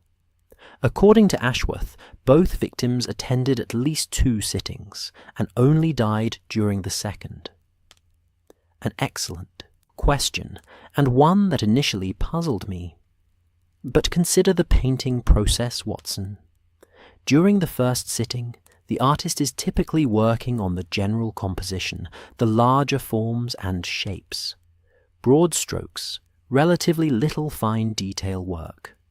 But during the second sitting, he begins work on the face, I said, understanding dawning. The fine details, the delicate modelling of features. Precisely, which requires more concentrated work, longer periods of the artist being positioned close to the canvas, more frequent mixing and application of the poisoned pigment. The toxic vapours accumulate more intensely during this phase of the work. The victim breathes them in while sitting perfectly still, and the effect becomes rapidly overwhelming. Holmes, this is diabolical. But how was the pigment adulterated? Surely Ashworth would have noticed if his materials had been tampered with. That is where our Mr. Castellane's expertise in paint chemistry becomes crucial. If the adulterant is chosen carefully, something that mimics the colour and consistency of genuine vermilion, it might go undetected, particularly if mixed in relatively small proportions. Remember, artists work with dozens of different pigments, often purchased in bulk and stored for extended periods. A subtle alteration to one jar among many might easily escape notice. And the mechanism of access? Miss Adler's information about the assistants is most pertinent here. If Castellane's assistant, Marchmont, is indeed acquainted with Ashworth's assistant, Timothy, then opportunities for access might well present themselves. A casual visit, a momentary distraction, a few seconds alone with the storage cabinets. That might be all that is required. I was about to respond when we heard footsteps on the stairs, followed by Mrs. Hudson's voice announcing Miss Adler's return. She entered looking somewhat fatigued, but with an expression of satisfaction that suggested her afternoon had been productive. "Mr. Holmes, Dr. Watson," she greeted us. "I believe I have learned several things that will interest you greatly." Holmes immediately offered her a chair and some refreshment, which she accepted gratefully. Once settled, she began her report with the same clarity and precision she had demonstrated earlier. "I have spent the afternoon making inquiries among my acquaintances in the art world, gallery owners, society hostesses, fellow artists. Victor Castellane's name provoked interesting reactions. He is, by all accounts, a technically proficient artist, but not a particularly pleasant individual. Several people described him as bitter, resentful of others' success, prone to making disparaging comments about rival painters." "Including Ashworth?" Holmes asked. "Especially Ashworth. Apparently, Castellane has lost several commissions to him in recent months, and has made no secret of his feelings about this. One gallery owner told me that Castellane had remarked, just 2 weeks ago, that Sebastian Ashworth's luck would soon run out. At the time, it was taken as merely the usual professional jealousy. Now, in light of recent events, it seems rather more sinister." "Indeed it does," Holmes murmured. "What else?" "I learned that Castellane maintains a studio in Kensington, where he works primarily alone. He dismissed his previous assistant several months ago, for reasons that remain unclear. However, he has recently employed a young man named Paul Marchmont on a casual basis for tasks such as collecting supplies and preparing canvases. The same Marchmont who is acquainted with Timothy, I observed, the very same. And here is where matters become most interesting. I managed to speak with a shop assistant at Harrington and Sons, a young woman who was quite happy to gossip about her customers. She told me that Marchmont has visited the shop several times in recent weeks, ostensibly on errands for Castelaine. But on at least 2 occasions he lingered after collecting his employer's order, chatting with Timothy when Ashworth's assistant arrived to collect supplies. Opportunities for observation, at the very least, Holmes said, or for something more direct. There is more, Miss Adler continued. I made inquiries about Castelaine's current commissions. He is presently working on a portrait of Mrs. Henrietta Blackwood, the wife of a prominent banker. The first sitting took place 3 days ago. The implications of this statement fell upon us like a physical weight. Holmes rose abruptly from his chair, his face showing the intensity of purpose that always accompanied urgent action. Watson, we must move immediately. If the pattern holds, Mrs. Blackwood's second sitting will be the fatal one. Miss Adler, do you know when that sitting is scheduled? Tomorrow afternoon at 3 o'clock. Holmes consulted his watch. Then we have perhaps 18 hours to confirm our theory and prevent another death. Watson, we must visit Castelaine's studio tonight. Miss Adler, can you provide us with the address? I can do better than that, she replied. I can ensure that Castelaine is away from his studio for several hours this evening. I have friends who can arrange an invitation he cannot refuse.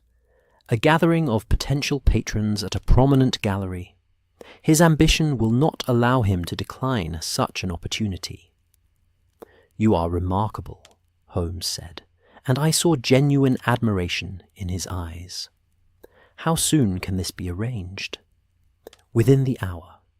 The invitation will be delivered by messenger, requesting his presence at 8 o'clock. That should give you ample time to examine his studio. As Miss Adler departed to arrange this diversion, Holmes turned to me with grim determination. Watson, fetch your service revolver. If we are correct about Castelaine, we may be dealing with a man who has already killed twice and will not hesitate to protect himself if he feels cornered. Tonight's work may prove dangerous, but it is absolutely essential. We must obtain proof of his methods and, if possible, secure the poisoned pigments before tomorrow's sitting. I retrieved my old army revolver from my desk drawer, checking that it was properly loaded, a precaution I had learned never to neglect in our investigations. As I did so, I reflected on how swiftly the case had progressed from theoretical speculation to urgent action. We had begun this morning with suspicions and hypotheses. Now, as evening shadows lengthened across Baker Street, we prepared to confront a killer whose weapon was beauty itself, whose crime scenes were temples of art, and whose victims died believing they were participating in the creation of something lasting and lovely. It was, I thought grimly, perhaps the cruelest murder method I had ever encountered. And somewhere in London, a woman named Henrietta Blackwood was preparing to keep an appointment that might well be her last. The evening fog had begun its nightly invasion of London's streets by the time Holmes and I departed Baker Street, muffling the gas lamps in halos of amber light and lending an air of mystery to our enterprise. We travelled by hansom to Kensington, saying little during the journey, each absorbed in our own thoughts about the confrontation that might await us. Miss Adler had sent word that Castelaine had accepted the invitation and departed his studio promptly at 7:45, accompanied by Marchmont. She estimated we would have at least 2 hours, possibly 3, before either man returned. It should be sufficient time to search the premises, though Holmes had cautioned me that we must be meticulous in our examination and leave no trace of our presence. If Casteleyn suspects we are investigating him, Holmes had said as we prepared to leave, he will simply dispose of any incriminating evidence, and we shall lose our opportunity to prevent tomorrow's tragedy. We must obtain proof tonight, Watson, but we must do so invisibly. The address Miss Adler had provided led us to a narrow street of Georgian townhouses, less fashionable than Ashworth's Bloomsbury location, but still respectable. Casteleyn's studio occupied the entire second floor of a building that showed signs of genteel decline. The paintwork was fading, the brass fittings tarnished, the general air one of former elegance gradually surrendering to time and neglect. Holmes examined the street door with his pocket lens, then produced a set of implements I had learned not to inquire about too closely.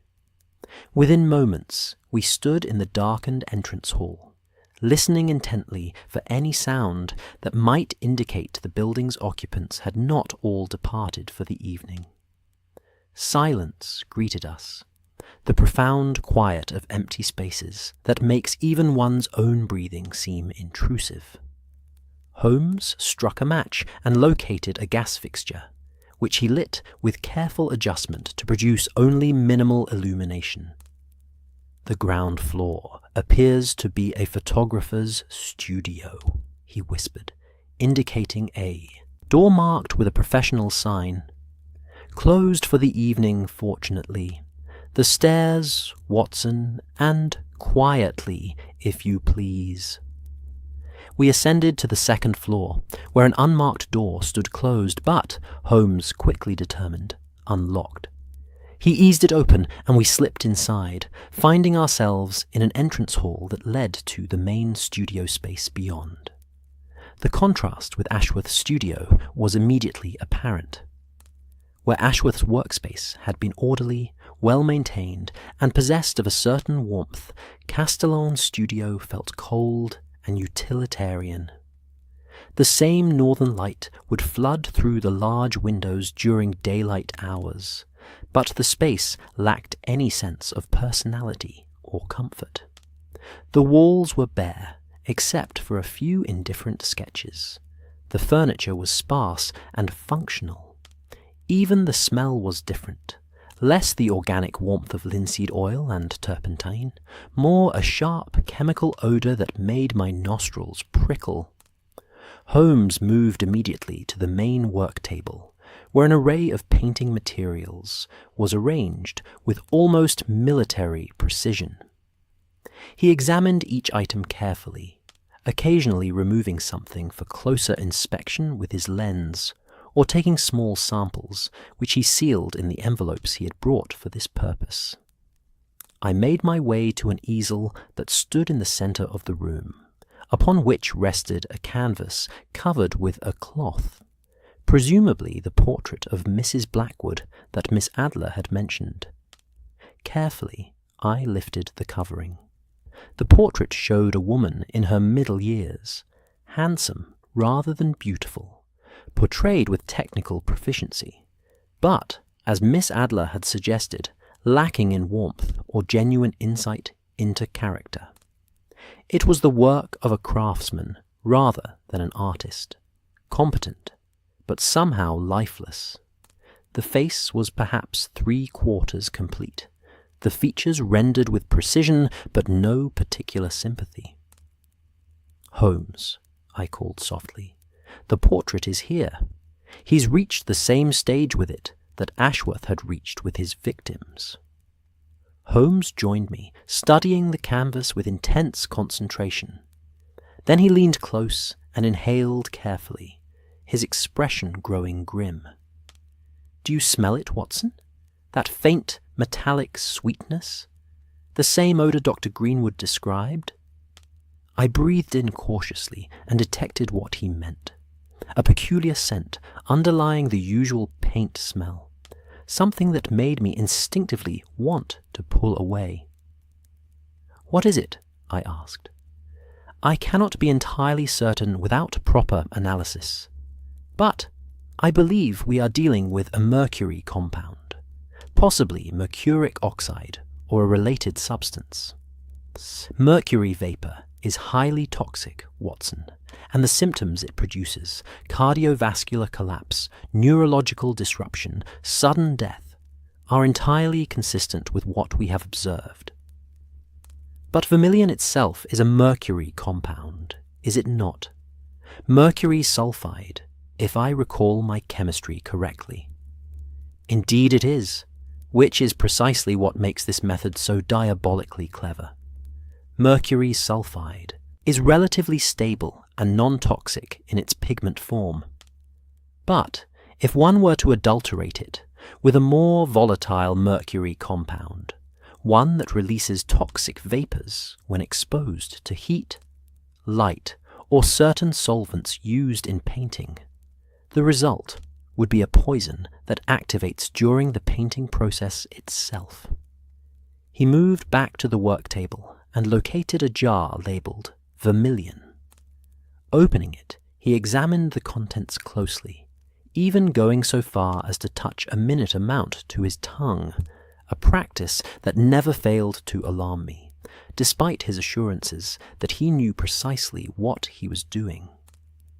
As I suspected, he said, quickly rinsing his mouth with water from a pitcher on a side table. This is not pure vermilion. There is an adulterant present.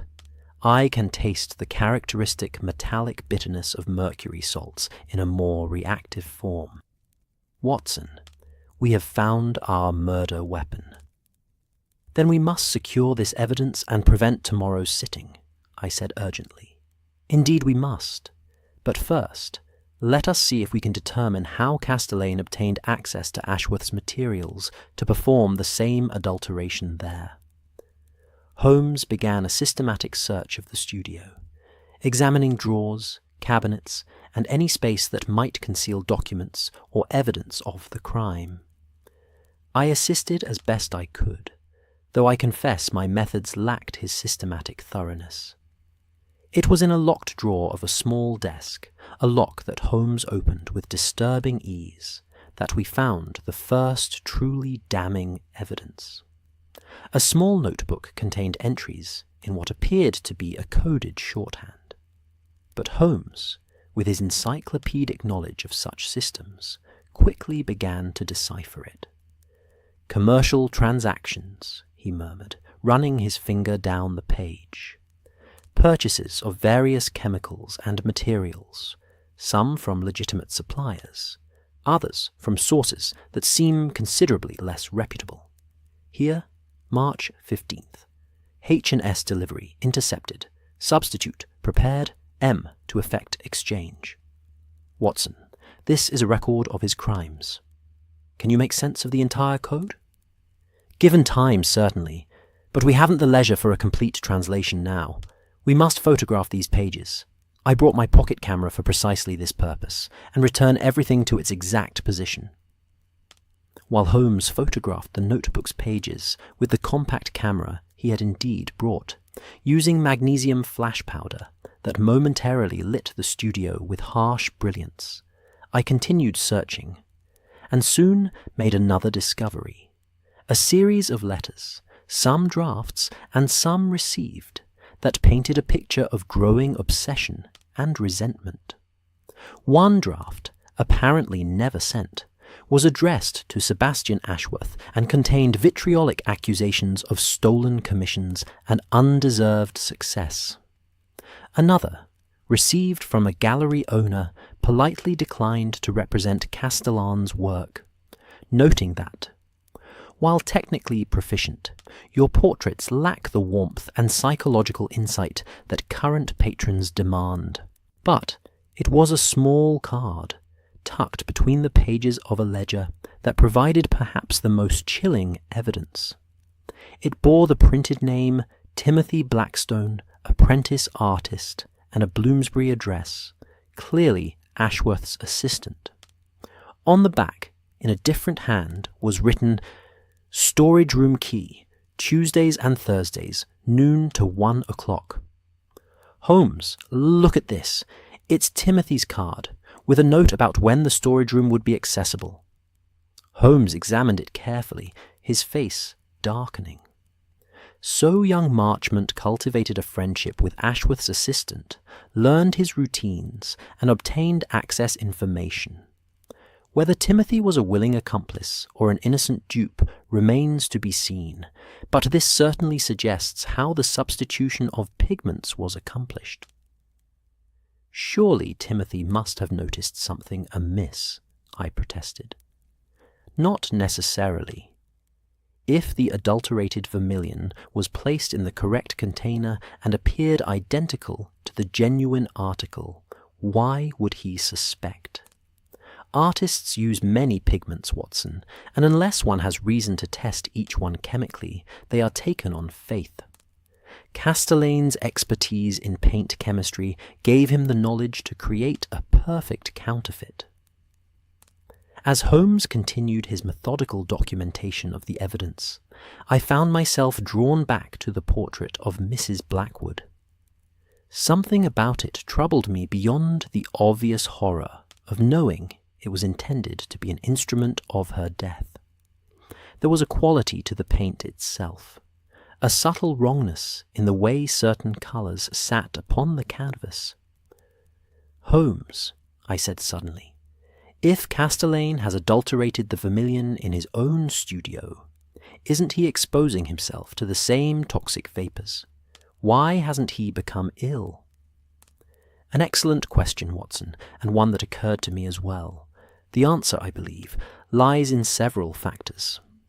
First, Castellane is aware of the danger and can take precautions, working in short sessions with good ventilation, perhaps even using some form of respiratory protection.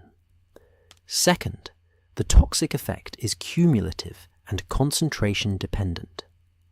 An artist who moves about, works on different areas of the canvas, takes frequent breaks, will receive a much lower dose than a sitter who remains stationary at a specific distance for 45 minutes or more. And third, he moved to one of the large windows and examined the catches and hinges carefully.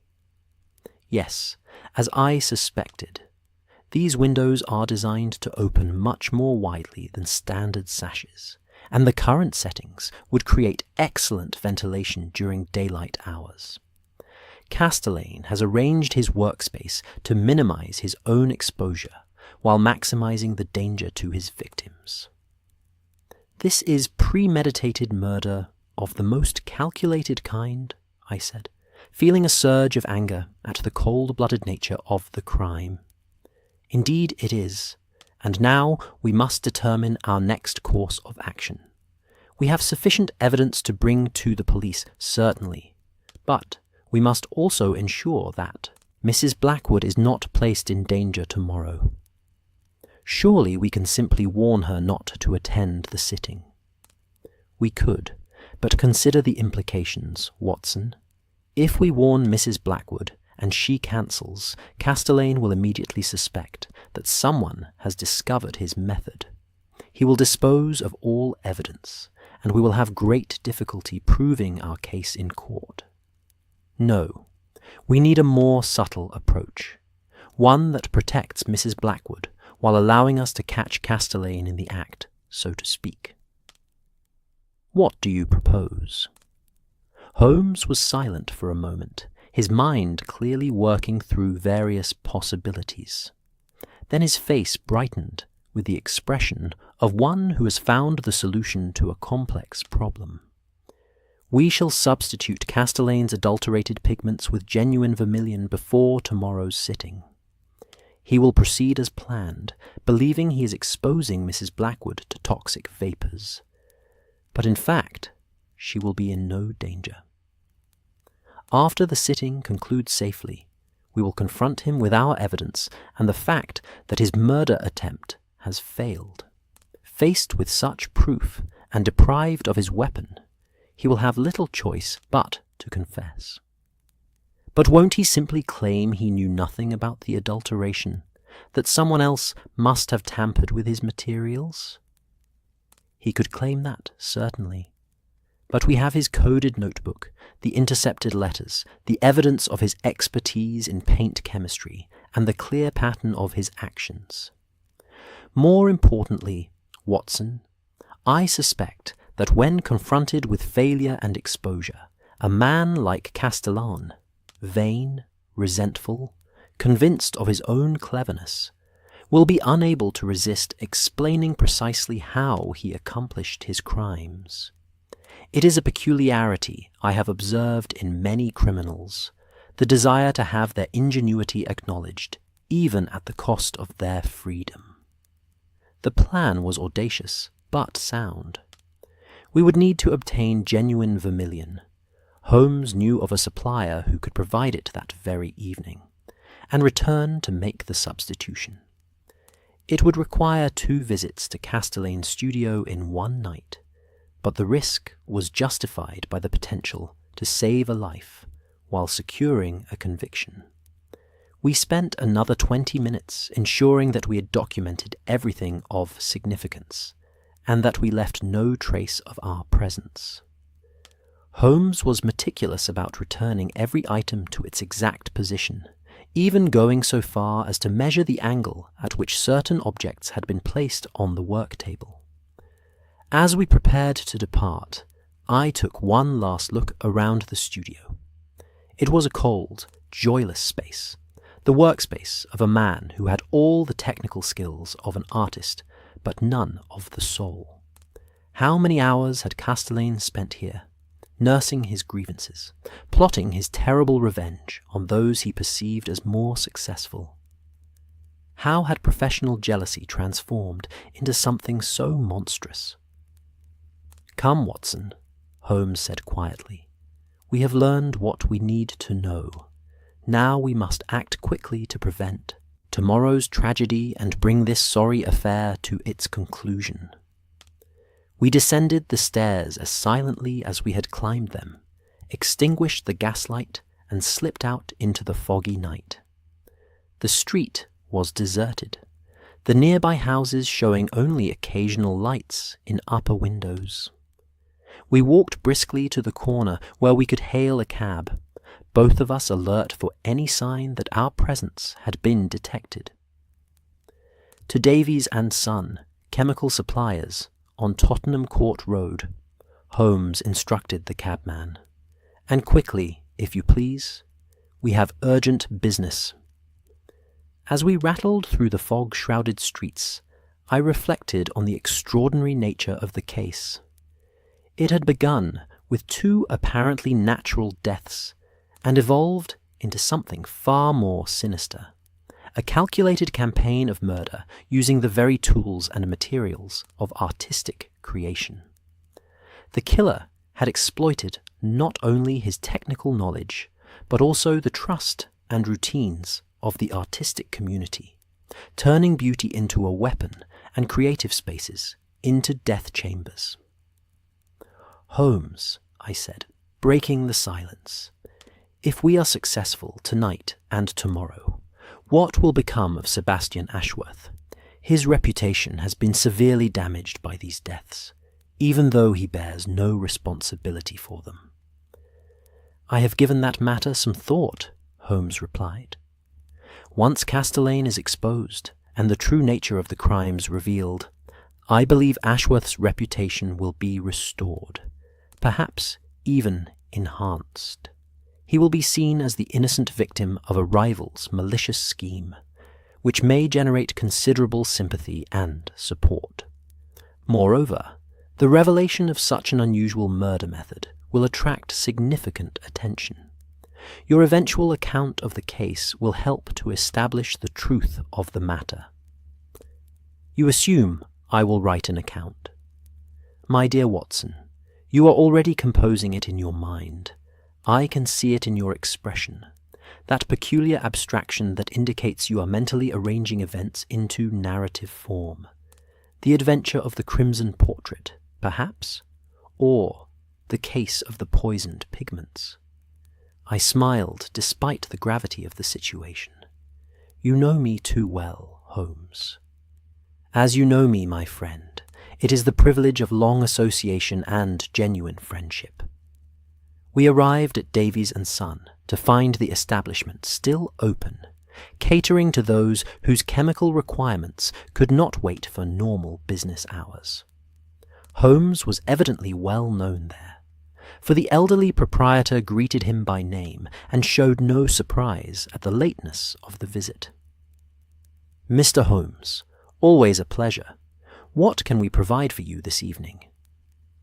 "I require the finest grade of pure mercuric sulfide vermilion, Mr. Davies. Not less than 4 ounces, and I need it to be absolutely uncontaminated and of the highest quality." "Ah, the best Chinese vermilion, then. I have exactly what you need. Arrived just last week from our supplier in Canton. One moment, please." He returned with a small container which he opened, to display the brilliant red pigment within. Holmes examined it carefully, even conducting a quick field test using reagents he carried in his pocket case. "Perfect," he declared. "This will serve admirably. Please charge it to my account." With the substitution material secured, we returned to Kensington and repeated our covert entrance to Castellane's studio. This time, Holmes worked with even greater care, measuring out precisely the amount of adulterated pigment from the original container before replacing it with an identical quantity of the pure vermilion. The contaminated material went into a sealed evidence container that would be turned over to the police. "There," Holmes said with satisfaction as he completed the substitution.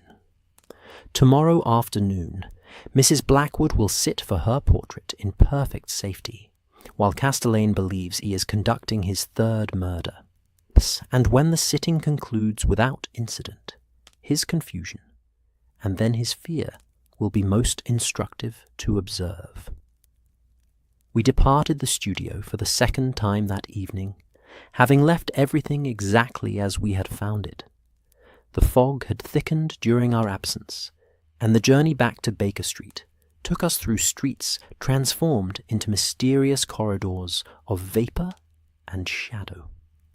It was well past midnight when we finally arrived home, physically weary, but mentally alert. Mrs. Hudson had left a cold supper for us, which we consumed while reviewing the evidence we had gathered, and the plans for the following day. "Miss Adler must be informed of the situation," Holmes said, between bites of cold chicken. "She will wish to know that her intelligence proved accurate, and that her assistance was instrumental in preventing another death. Also, Watson, I shall need you to accompany me tomorrow when we confront Castelaine. Your medical knowledge may prove useful in explaining the mechanism of the poisoning, and your presence as a witness to his reactions will be valuable." "I wouldn't miss it for the world," I assured him, "though I confess I'll be glad when this case is concluded. There's something particularly disturbing about a crime that perverts the creation of beauty into an occasion for murder." "Indeed there is. It speaks to a fundamental corruption of spirit, a willingness to destroy not only human life, but also the trust and innocence that should characterize artistic endeavor. Castelaine has poisoned more than pigments, Watson. He has poisoned the very atmosphere of creativity and human connection that makes portrait painting possible." We sat in companionable silence for a while, the fire burning low, the sounds of the sleeping city muted beyond our windows. I found myself thinking about all the individuals touched by this case, the victims and their families, Sebastian Ashworth and his shattered confidence, young Timothy perhaps unwittingly used as a tool of murder, and Mrs. Blackwood, who would tomorrow sit unknowingly in the presence of a man who wished her dead. "Holmes," I said at last, "do you think Castelaine feels any remorse? any recognition of the monstrousness of his actions? Holmes considered the question seriously. I suspect he has convinced himself that he is the aggrieved party, that his victims somehow deserved their fate by virtue of their success or their choice of portraitist. The self-serving logic of the criminal mind is remarkably flexible, Watson. It can justify almost any action if the motivation is strong enough. A sad commentary on human nature. Perhaps. But consider also the individuals who have opposed him.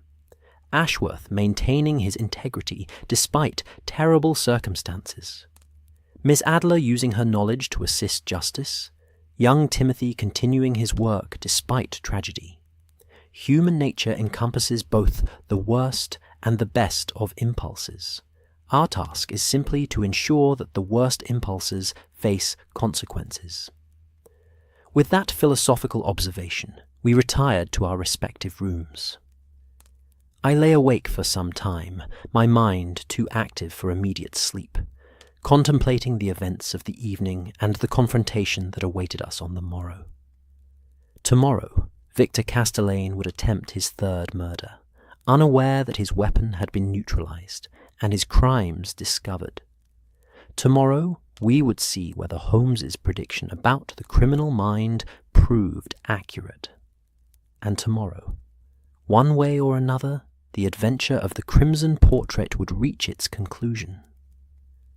The following day dawned grey and drizzling, one of those peculiarly English spring days where winter seems to briefly reassert its claim upon the season. I rose early, despite my late retirement, and found Holmes already dressed and consuming coffee with the single-minded focus of a man preparing for significant action. "Good morning, Watson," he greeted me. "I trust you slept adequately. We have a rather full day ahead of us." "Well enough, considering the circumstances. What time do we depart for Castellane's studio?" "The sitting is scheduled for 3 o'clock. I propose we arrive at approximately 2:30, which will give us time to position ourselves and observe Castellane's preparations. Miss Adler will meet us there. I sent word to her first thing this morning. I have also dispatched a telegram to Inspector Lestrade, asking him to be available at short notice. Once we have Castellane's confession, we shall need the official machinery of justice to take over. You're confident he will confess, then? I am confident that when confronted with the failure of his method and the evidence of his crimes, he will find it psychologically impossible to remain silent. Such men, convinced of their own cleverness, nursing grievances they believe justify their actions, invariably wish to explain themselves. It is, in many ways, the very quality that made them commit the crimes in the first place, the need to be recognized, to have their ingenuity acknowledged. We spent the morning in final preparations. Holmes reviewed his photographs of Castellane's coded notebook, making detailed notes on the chemical transactions and timeline of events they revealed.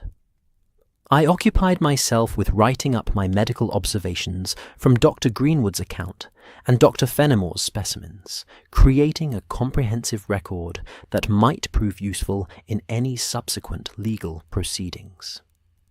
At precisely 2 o'clock, we departed Baker Street in a four-wheeler, Holmes having decided that the weather and the need for a certain dignity of arrival warranted a closed carriage rather than a hansom. As we drove through the rain-slicked streets, I found myself reviewing the case in my mind, marvelling at the intricate chain of deduction and evidence that had led us from 2 apparently natural deaths to the threshold of exposing a calculated murderer. "Holmes," I said as we approached Kensington, "what if we're wrong? What if Mrs. Blackwood does become ill despite our substitution of the pigments? What if there's another mechanism we haven't considered? A valid concern, Watson, and one I have contemplated. However, I am confident in our analysis. The substitution was complete and thorough, and I personally verified the purity of the replacement vermilion. Mrs. Blackwood will be in no danger from toxic vapours. Of course, if Castellane has prepared some entirely different method of poisoning, we shall intervene immediately. That is why we shall be present and watchful throughout the sitting. We arrived at Castellane's building to find Miss Adler already waiting in the shelter of a nearby doorway, elegant as always, despite the inclement weather. She greeted us with a nod and a slight smile that suggested she shared our sense of anticipation mixed with apprehension. "Gentlemen," she said quietly, "Mrs. Blackwood arrived 10 minutes ago. I saw her enter. She appeared in excellent health and spirits, quite unaware of the danger she would have faced had you not intervened. Castellane has been in his studio since noon, preparing for the sitting." "Excellent," Holmes replied. "Now we must position ourselves where we can observe without being seen. Miss Adler, you mentioned there is a photographer's studio on the ground floor." "Yes, and I have taken the liberty of making arrangements with the proprietor, Mr. Simmons. He is aware that police matters are involved and has agreed to allow us access to a storage room that shares a wall with Castellane's studio. There is even a small ventilation grate through which we may be able to hear, if not see, what transpires above." "You are, as always, remarkably efficient," Holmes said with evident admiration. "Please lead the way." Mr. Simmons proved to be a nervous, elderly man who clearly wished to have nothing to do with whatever dramatic events were about to unfold in his building, but who possessed sufficient civic responsibility to cooperate with our investigation. He showed us to the storage room Miss Adler had mentioned, a cluttered space filled with photographic equipment, backdrops, and various props used in his trade. True to her description, a small ventilation grate high on one wall provided an acoustic connection to the studio above. Holmes immediately positioned himself beneath it, his head tilted in an attitude of intense listening. I stood nearby while Miss Adler remained by the door, ready to alert us to any developments. For several minutes we heard only indistinct sounds, footsteps, the scraping of furniture being positioned, the general noise of preparation. Then a woman's voice, cultured and pleasant, commenting on the light and the arrangement of the chair. Castellane's reply was too muted to make out clearly, but his tone seemed cordial, professional. The sitting began. Through the grate we could hear the occasional small sounds of the painting process, a brush being dipped and stirred, the creak of Castellane's easel as he shifted position, the periodic silence of concentration. Mrs. Blackwood spoke occasionally, making pleasant conversation, which Castellane answered with what seemed like appropriate responses. 15 minutes passed, then 20, then 30. I found myself checking my watch repeatedly, marking the time, remembering Dr. Greenwood's account of how long Lady Elizabeth had sat before her collapse. Holmes remained perfectly still, his entire being focused on the sounds from above, alert for any indication of distress. At approximately the 40-minute mark, precisely the period when both previous victims had succumbed, I heard a small sound from above that made my heart lurch. But it was merely Mrs. Blackwood asking if she might shift her position slightly, having grown stiff. Castellane's voice, when he replied, carried an unmistakable note of tension, even confusion. "Of course, Mrs. Blackwood. Perhaps we should take a brief rest. Would you care for some tea?" "That would be most welcome, thank you." Holmes turned to me, his eyes gleaming with satisfaction. He's beginning to realize that something is amiss. She should have shown symptoms by now, and she is perfectly well. His confusion will be mounting. This is the moment, Watson. Miss Adler, if you would be so kind as to remain here with Mrs. Blackwood when we bring her down, I believe Dr. Watson and I should pay a visit to the studio above. We left the storage room and climbed the stairs to Castellane's studio, Holmes leading the way, with the confidence of a man who knows he holds every advantage. He knocked firmly on the studio door, and after a moment's pause, it was opened by Castellane himself. Victor Castellane was a man of perhaps 40 years, with dark hair greying at the temples and the kind of carefully groomed appearance that suggested vanity. His face was pale, and I noticed a slight tremor in the hand that held the door. Signs of stress, certainly, though whether from guilt or merely from the strain of his failed murder attempt remained to be seen. "Yes," he said, his accent carrying traces of his French origin. "I am in the middle of a sitting. Whatever you wish to discuss must wait." "I think not, Mr. Castellane," Holmes replied, his voice carrying an edge of steel. "I am Sherlock Holmes, and this is Dr. Watson. We are here regarding a matter of attempted murder, specifically your attempts to poison Mrs. Blackwood, as well as your successful murders of Lady Elizabeth Carrington Blake and Mr. Jonathan Hartwell." The effect of these words upon Castellane was remarkable. His face, already pale, went absolutely white. The tremor in his hand increased noticeably, and for a moment I thought he might actually faint. But he recovered himself with visible effort, though his attempt at indignation was unconvincing. "This is outrageous. I have no idea what you are talking about. Mrs. Blackwood, please forgive this intrusion. These gentlemen are clearly deranged." "Mrs. Blackwood is perfectly safe now," Holmes interrupted calmly, "though she would not have been had Dr. Watson and I not substituted your adulterated vermilion with genuine pigment last night. Your murder weapon has been neutralized, Mr. Castellane, and your crimes are known to us in complete detail." I moved past Castellane into the studio, where Mrs. Blackwood sat in evident confusion and growing alarm. "Mrs. Blackwood," I said gently, employing my most reassuring medical manner, "I am Dr. John Watson. I must ask you to come with me immediately. You are not in any danger now, but this sitting must not continue. A lady is waiting downstairs who will explain everything."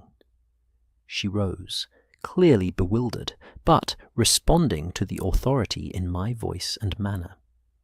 "I don't understand. What is happening? Mr. Castellane, what is the meaning of this?" Castellane seemed unable to respond, his face now showing not just shock, but the beginning of genuine fear. As I escorted Mrs. Blackwood to the door, I heard Holmes continuing in that same calm, implacable tone. "You studied paint chemistry in Germany, did you not, Mr. Castellane? You are considered something of an expert on the properties of pigments and their compounds. A useful specialization. It allowed you to create a murder weapon that would appear to be innocent artists' materials." I guided Mrs. Blackwood down the stairs, where Miss Adler was waiting to receive her with that particular combination of warmth and competence that immediately inspired confidence. As I returned to the studio, I heard Castellane's voice, now shrill with desperation. "You cannot prove anything. These are the ravings of a madman. I know nothing of poisoned pigments or murdered sitters. This is all some terrible mistake." "Is it?" Holmes replied, his tone almost conversational. "Then perhaps you can explain why your vermilion, the jar on your work table there, contains not pure mercuric sulfide, but mercuric sulfide deliberately adulterated with mercuric oxide, a compound that releases highly toxic vapors when exposed to the heat, light, and solvents present during the painting process. That is, someone must have tampered with my materials. I am as much a victim as—" "Please, Mr. Castelain, do not insult my intelligence further. We have your notebook, with its coded entries documenting the purchase of chemicals and the interception of a delivery to Harrington and Sons. We have the card from Timothy Blackstone indicating when Sebastian Ashworth's storage room would be accessible, allowing your assistant to substitute adulterated pigments for genuine ones in Ashworth's studio. We have testimony from staff at Harrington's regarding your assistant's suspicious behavior. And we have the simple fact of pattern: 3 portrait sittings, 3 incidents of sudden collapse during the second sitting, all 3 involving artists who had recently secured commissions you had sought for yourself." As Holmes enumerated this evidence, I watched Castelain's resistance crumble visibly. His shoulders sagged, his face twisted with various emotions, fear, anger, and something that might have been twisted pride warring for dominance. "You think you're so clever," he said at last, his voice bitter. "You with your famous reputation, your published cases, your devoted chronicler. But I too am clever, Mr. Holmes. I created a method of murder that medical examiners called natural death. I struck down my rivals and made it appear as though fate itself had intervened." "Your rivals," Holmes said quietly. "Lady Elizabeth Carrington Blake was no rival of yours. Nor was Jonathan Hartwell. They were innocent people whose only crime was choosing to be painted by an artist you envied." "They chose Ashworth over me," Castelain burst out, all pretense of innocence now abandoned. "They and dozens of others choosing his pedestrian work, his common touch, over my superior technique. I trained in the finest ateliers of Paris, studied under masters, devoted myself to perfecting my craft. And yet they chose him, a mere illustrator, a craftsman, barely worthy of the title artist. So you decided to destroy him by making his sittings fatal," I said, unable to contain my disgust. "To murder innocent people, simply to damage a rival's reputation." "They were not innocent," Castelain shouted, his composure completely shattered now. "They were guilty of appalling taste, of rewarding mediocrity while ignoring true artistry. And yes, I did decide to destroy Ashworth, to make the world see that sitting for him meant death, that his studio was cursed, that he was somehow responsible for these tragedies. It would have worked too.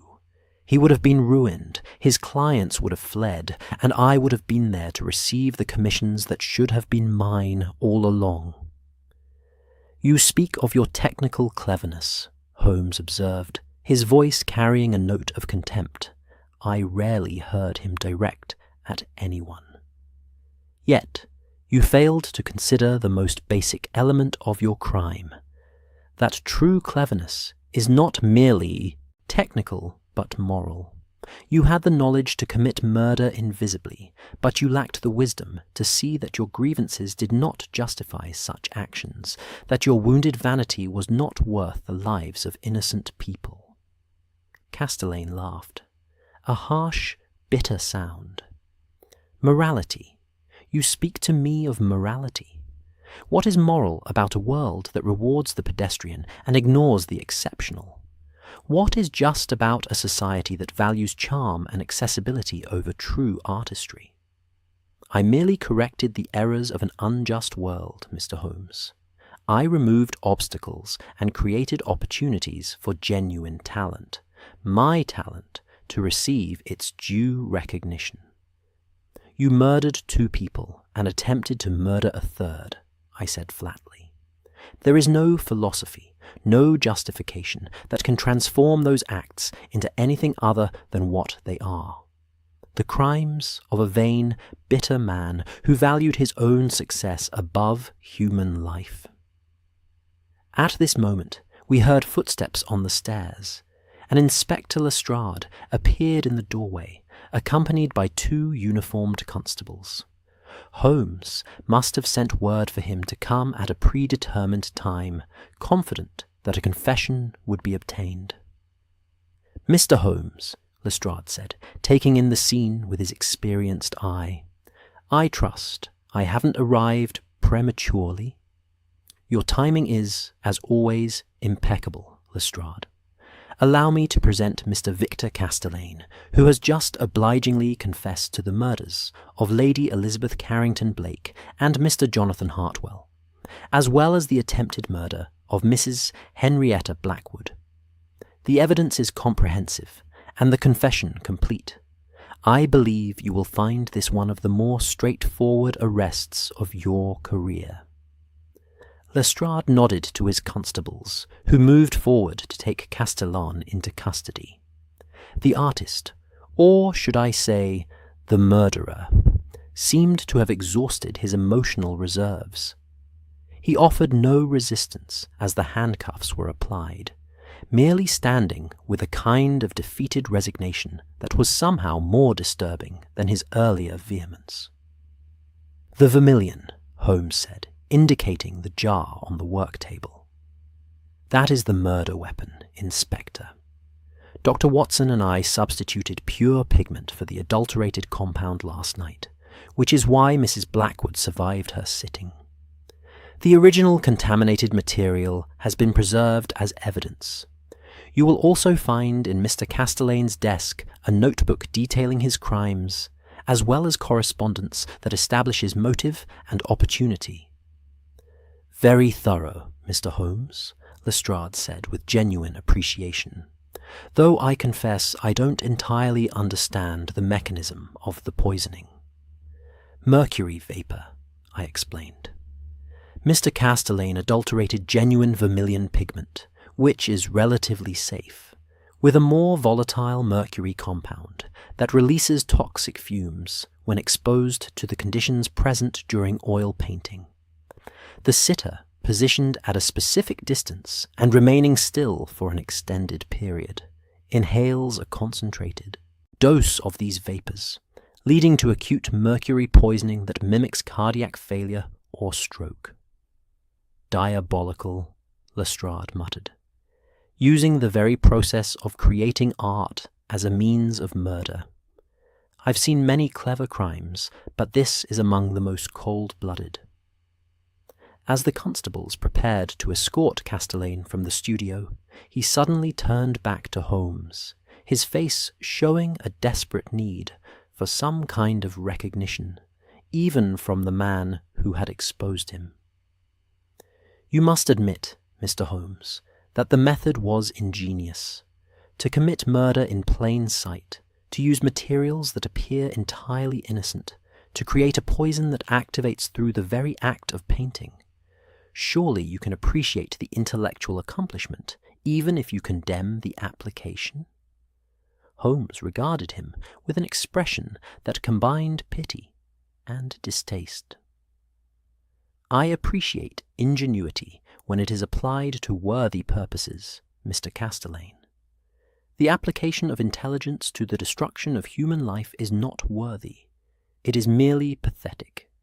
You had gifts, knowledge, skill, creativity, and you chose to pervert them in service of your vanity and resentment. That is not genius, it is waste." Castellan's face contorted with rage and despair, but before he could respond, the constables led him firmly from the room. We could hear his footsteps descending the stairs, then fading as he was taken out to the police wagon that waited below. Lestrade remained behind to secure the evidence, making careful notes of everything Holmes indicated. As he worked, Miss Adler appeared in the doorway, having apparently satisfied herself that Mrs. Blackwood was safely away and in no need of further assistance. "Is it over?" she asked quietly. "It is over," Holmes confirmed. "Castelaine has confessed, the evidence is secure, and Mrs. Blackwood is safe. I believe we can consider this case closed." "And Mr. Ashworth?" she asked. "What becomes of him now?"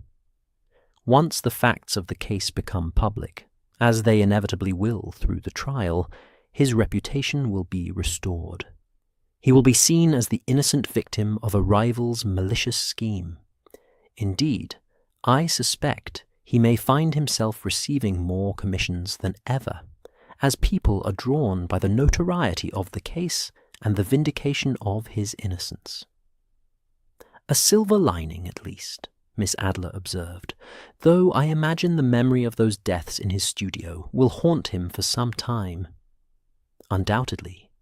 But he is young yet, and resilient. With time and continued success, the trauma will fade." We remained in the studio for another hour while Lestrade completed his work, during which time Holmes explained the case in complete detail for the official record.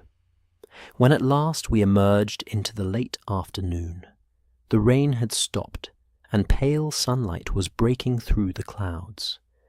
I felt the particular exhaustion that follows intense mental and emotional exertion. "I believe," Holmes said as we walked toward the street to hail a cab, "that this case deserves a celebratory dinner. Miss Adler, would you do us the honor of joining Dr. Watson and myself? I know an excellent French restaurant where the food is superb and the discretion absolute." She smiled, and for a moment I saw pass between them something of that complex history Holmes had always kept so carefully private. "I would be delighted, Mr. Holmes, though I must say, after today's events, I may never look at a portrait painting in quite the same way again." "Nor I agreed fervently. "The whole affair has rather tainted what should be one of humanity's more innocent and uplifting activities." "Perhaps," Holmes said thoughtfully as our cab arrived, "but it has also demonstrated something important, that even the most subtle and sophisticated crimes can be detected and defeated by careful observation and rigorous analysis. Castellan believed he had created the perfect murder. Instead, he has merely provided another example of the principle that intelligence without wisdom and skill without conscience inevitably lead to failure."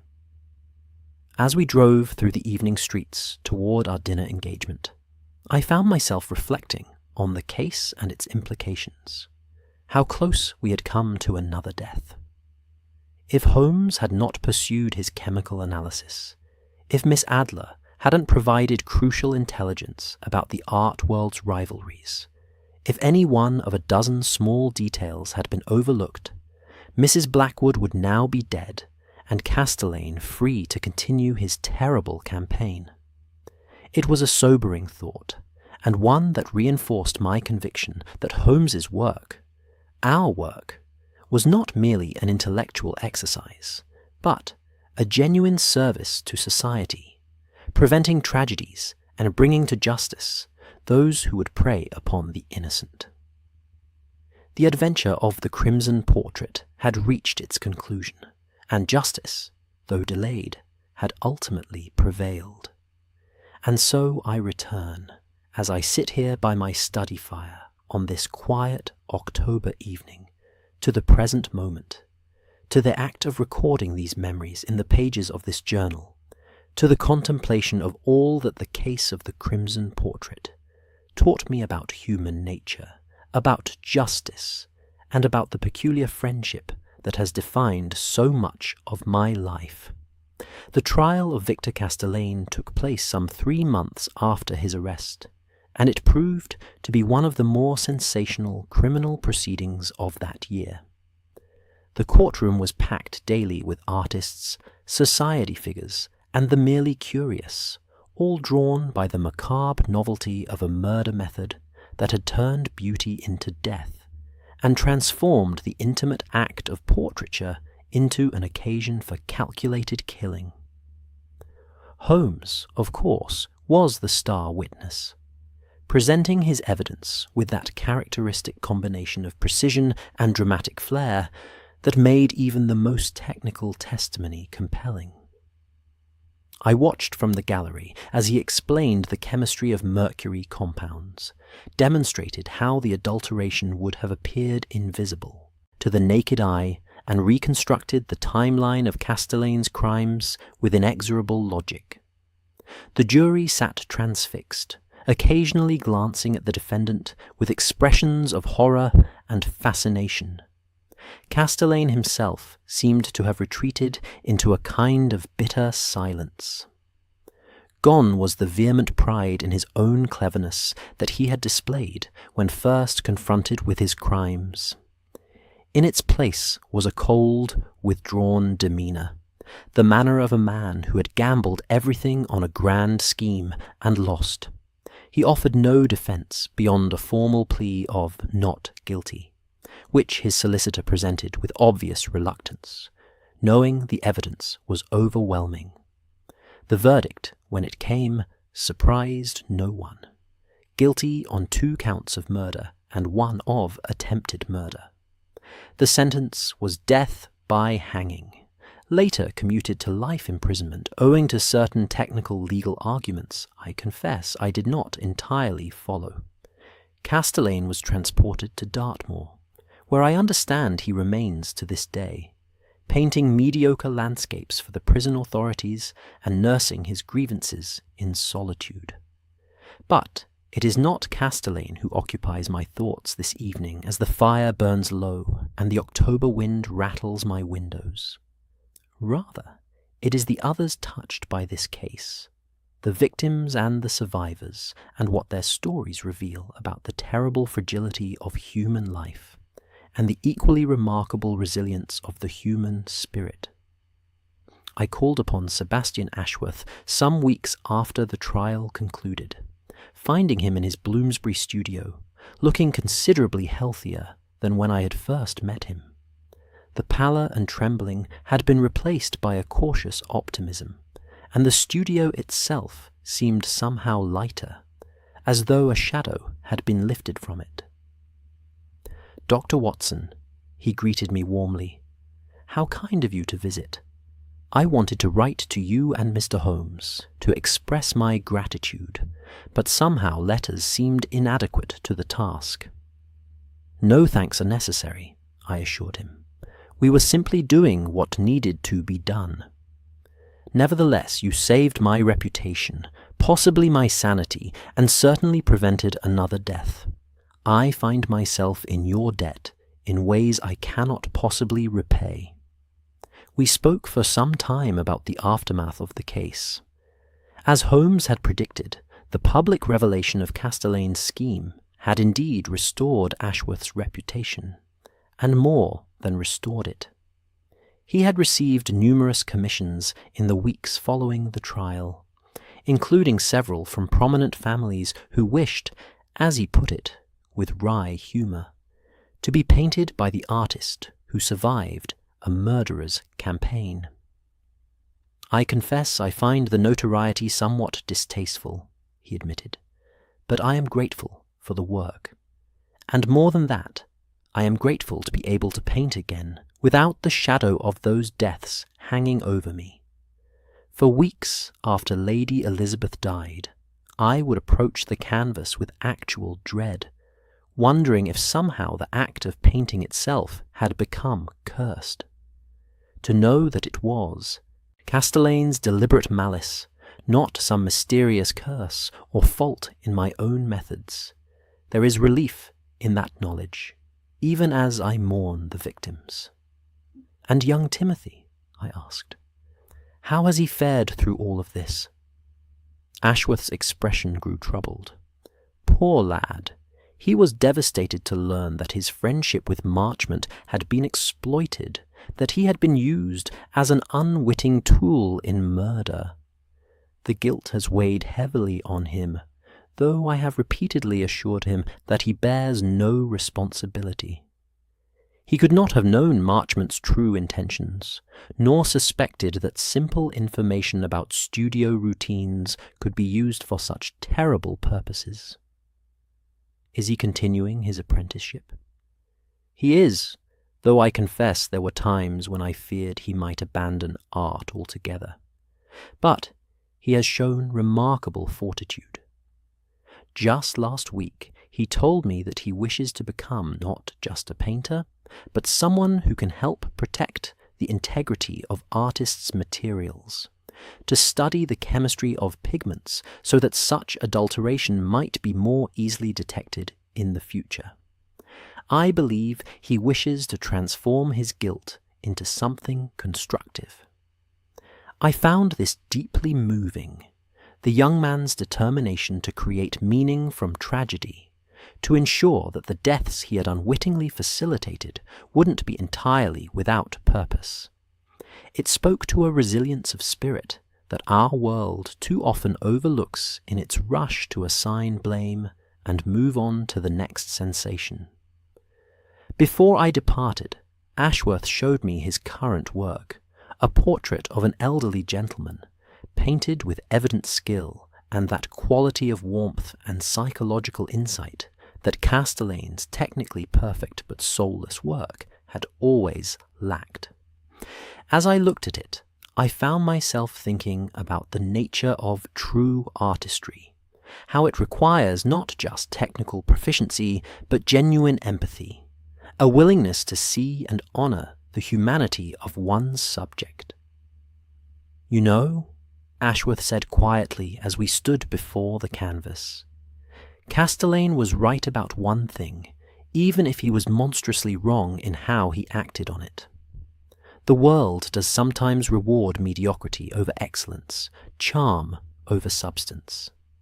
But what he failed to understand is that art is not a competition with winners and losers.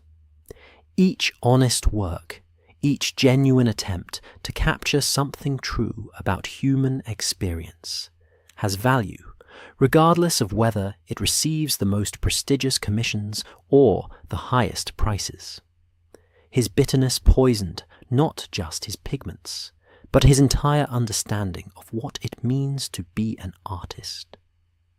These words have stayed with me, for they speak to something larger than this particular case, to the way in which envy and resentment can corrupt not just individuals, but entire endeavors, transforming what should be a source of joy and meaning into an occasion for comparison and grievance.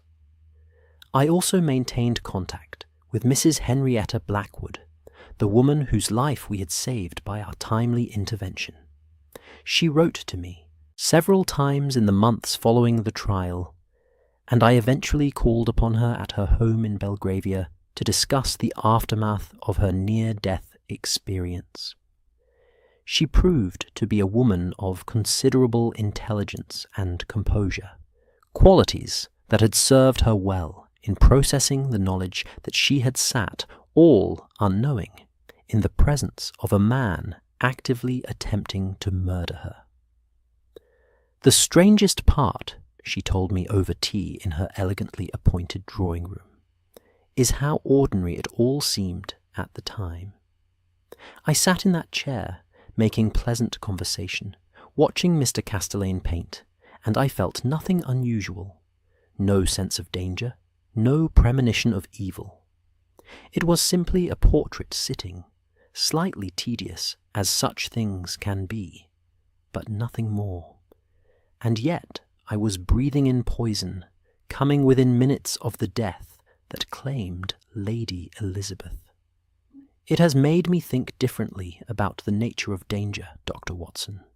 How much of our safety depends on things we cannot see or know, protected by people whose vigilance we may never even be aware of. I am glad we were able to provide that protection in your case, Mrs. Blackwood. As am I.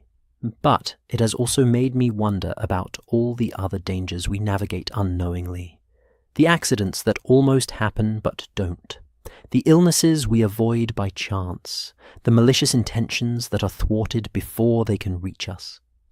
We move through life assuming a certain baseline of safety, never realizing how many invisible threads must hold together to maintain that illusion.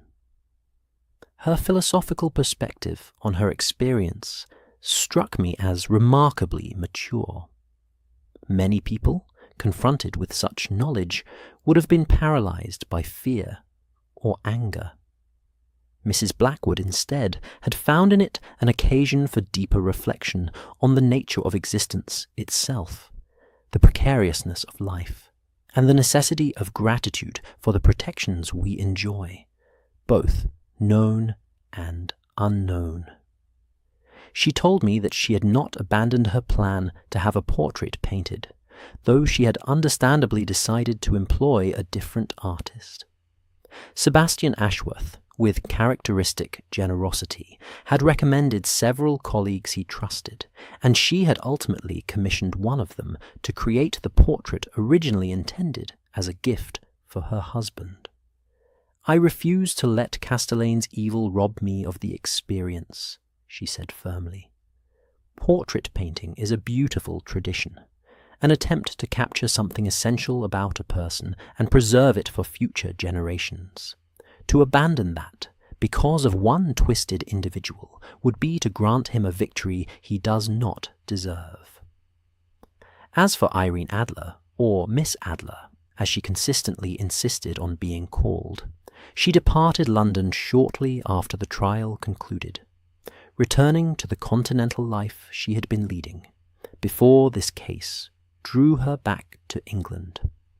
But before she left, she called upon Holmes and me at Baker Street for a farewell visit that I found both touching and revealing.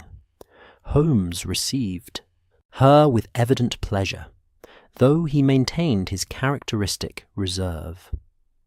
I observed them together with the particular interest of one who has witnessed the evolution of an extraordinary relationship, one built on mutual respect and intellectual equality, rather than the conventional dynamics of Victorian courtship. "I wanted to thank you both," she said as we sat in our familiar chairs, "for allowing me to participate in this investigation. It reminded me why I occasionally miss the challenge of London, the opportunity to use one's intelligence in service of justice, rather than merely in service of survival or entertainment." "Your assistance was invaluable," Holmes replied.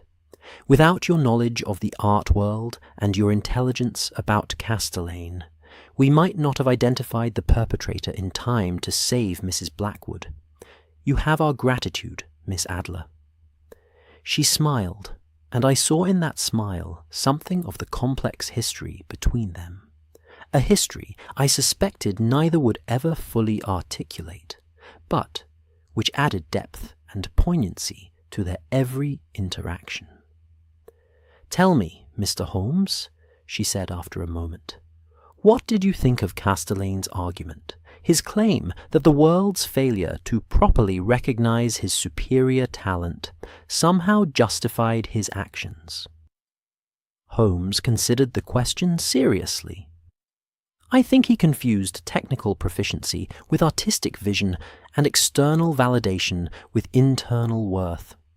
His paintings were indeed technically accomplished, but they lacked soul. They were perfect in execution, but empty in substance. Rather than recognizing this and working to develop the emotional depth his work lacked, he blamed others for failing to appreciate skills he possessed while ignoring the qualities he lacked.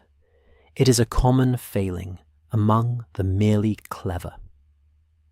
"And what separates the merely clever from the truly wise?" she asked, though I sensed she already knew his answer. "The ability to see beyond one's own perspective, to value truth over ego, and to recognize that intelligence is only as worthy as the purposes to which it is applied. Castelaine had knowledge but no wisdom, skill but no conscience, ambition but no humility. The result was not genius, but monstrosity. "Well said," Miss Adler replied quietly. "I have known many clever people in my travels, Mr. Holmes, but few truly wise ones. You are among that rare company." The compliment seemed to genuinely please him, though he deflected it with characteristic modesty. They spoke for some time more about various subjects: art, crime, the changing nature of London society, the curious intersection of beauty and danger that the case had revealed.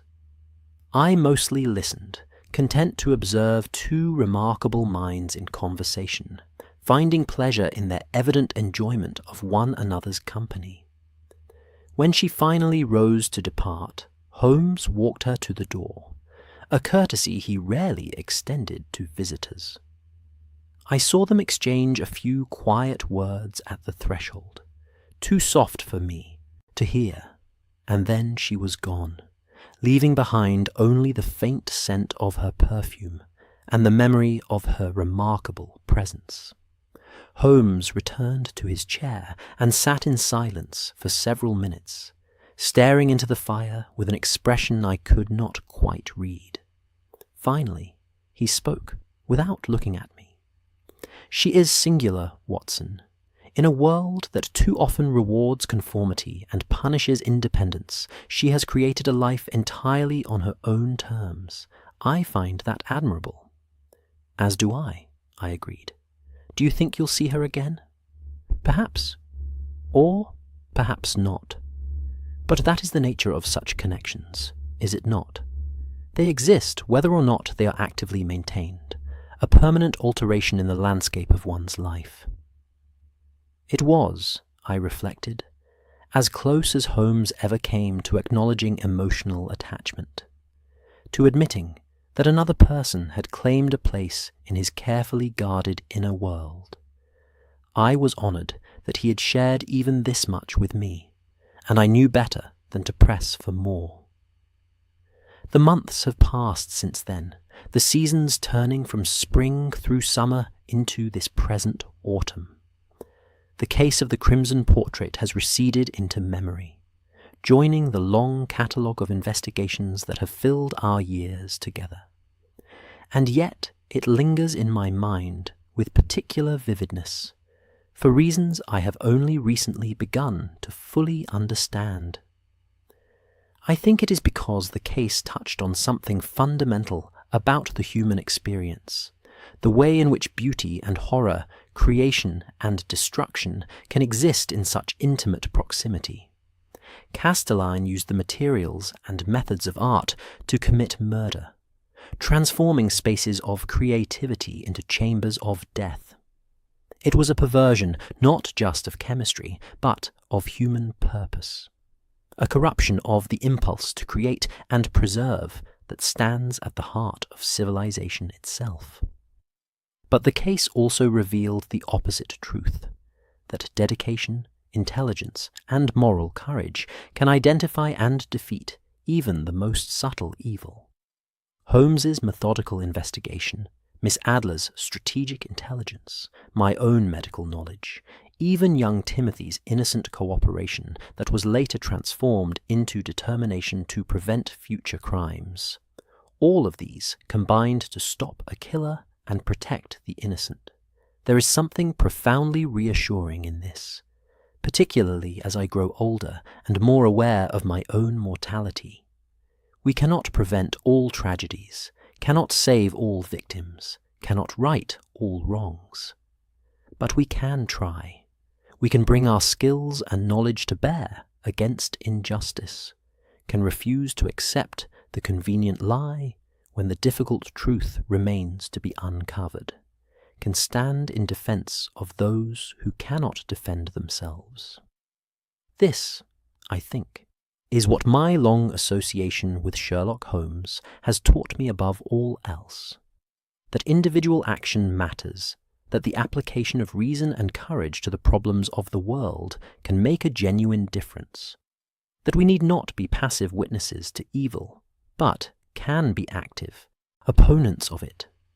The fire is burning very low now, and the hour is late. Outside my study window, the October night has deepened into that particular darkness that comes just before dawn. I should retire to my bed, should set down this pen and close this journal and return to the normal routines of sleep and waking. But I find myself reluctant to end this recording, for there is something satisfying about the act of writing itself, of transforming memory into narrative, experience into understanding, the chaotic events of life into the ordered progression of story. It is, in its own way, an act of creation, an attempt to make meaning from the raw material of existence. Perhaps this is what all artists do, whether they work in paint, or words, or music, or any other medium. They take the fragmentary, confusing experiences of human life and shape them into something coherent, something that speaks to universal truths while honoring particular details. The best artists, like the best detectives, I suppose, see both the surface and the depths, attend to both the specific and the general, recognize both the unique qualities of a moment and its connection to larger patterns. Sebastian Ashworth, with his warm humanity and his genuine interest in his subjects, understood this. Victor Castelein, for all his technical skill, did not. He saw competition where there should have been community, grievance where there might have been gratitude, justification for destruction where others found inspiration for creation. And in the end, this made all the difference. Ashworth survived and will continue to paint portraits that capture something true about the human spirit. Castelein sits in prison, his talents wasted, his ambition transformed into bitter ashes. There is justice in this outcome, but also sadness.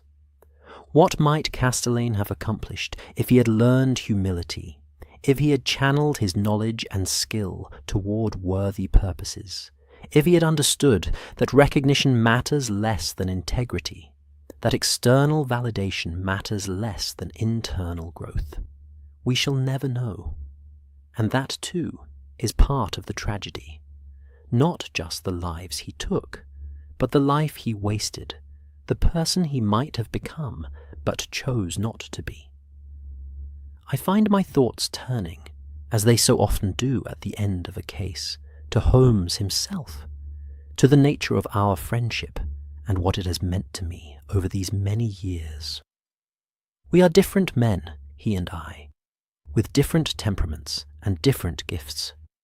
Where he is purely intellectual, I am more emotional. Where he is content with solitude, I crave companionship. Where he seeks truth regardless of comfort, I sometimes prefer the consolation of partial knowledge.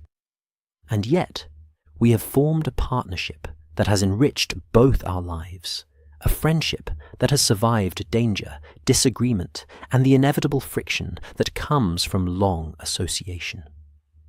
I have witnessed his genius countless times, have marveled at the workings of that extraordinary mind, have seen him solve mysteries that would have defeated lesser intellects. But more than this, I have come to know the man behind the intellect, the person who takes genuine satisfaction in preventing tragedy, who possesses a moral compass as reliable as his analytical skills, who values justice not as an abstract concept, but as a practical necessity for human flourishing. He would dismiss such observations as sentiment, would deflect any suggestion that he operates from emotional or moral considerations rather than pure logic. But I have been his companion too long to be deceived by such protestations. I have seen his anger at injustice, his satisfaction in protecting the innocent, his genuine pleasure in intellectual companionship. He is more human than he pretends, more connected to the world than he admits. And I am grateful, deeply, profoundly grateful, to have shared this life with him to have witnessed these investigations, to have played my small part in bringing criminals to justice and protecting the vulnerable.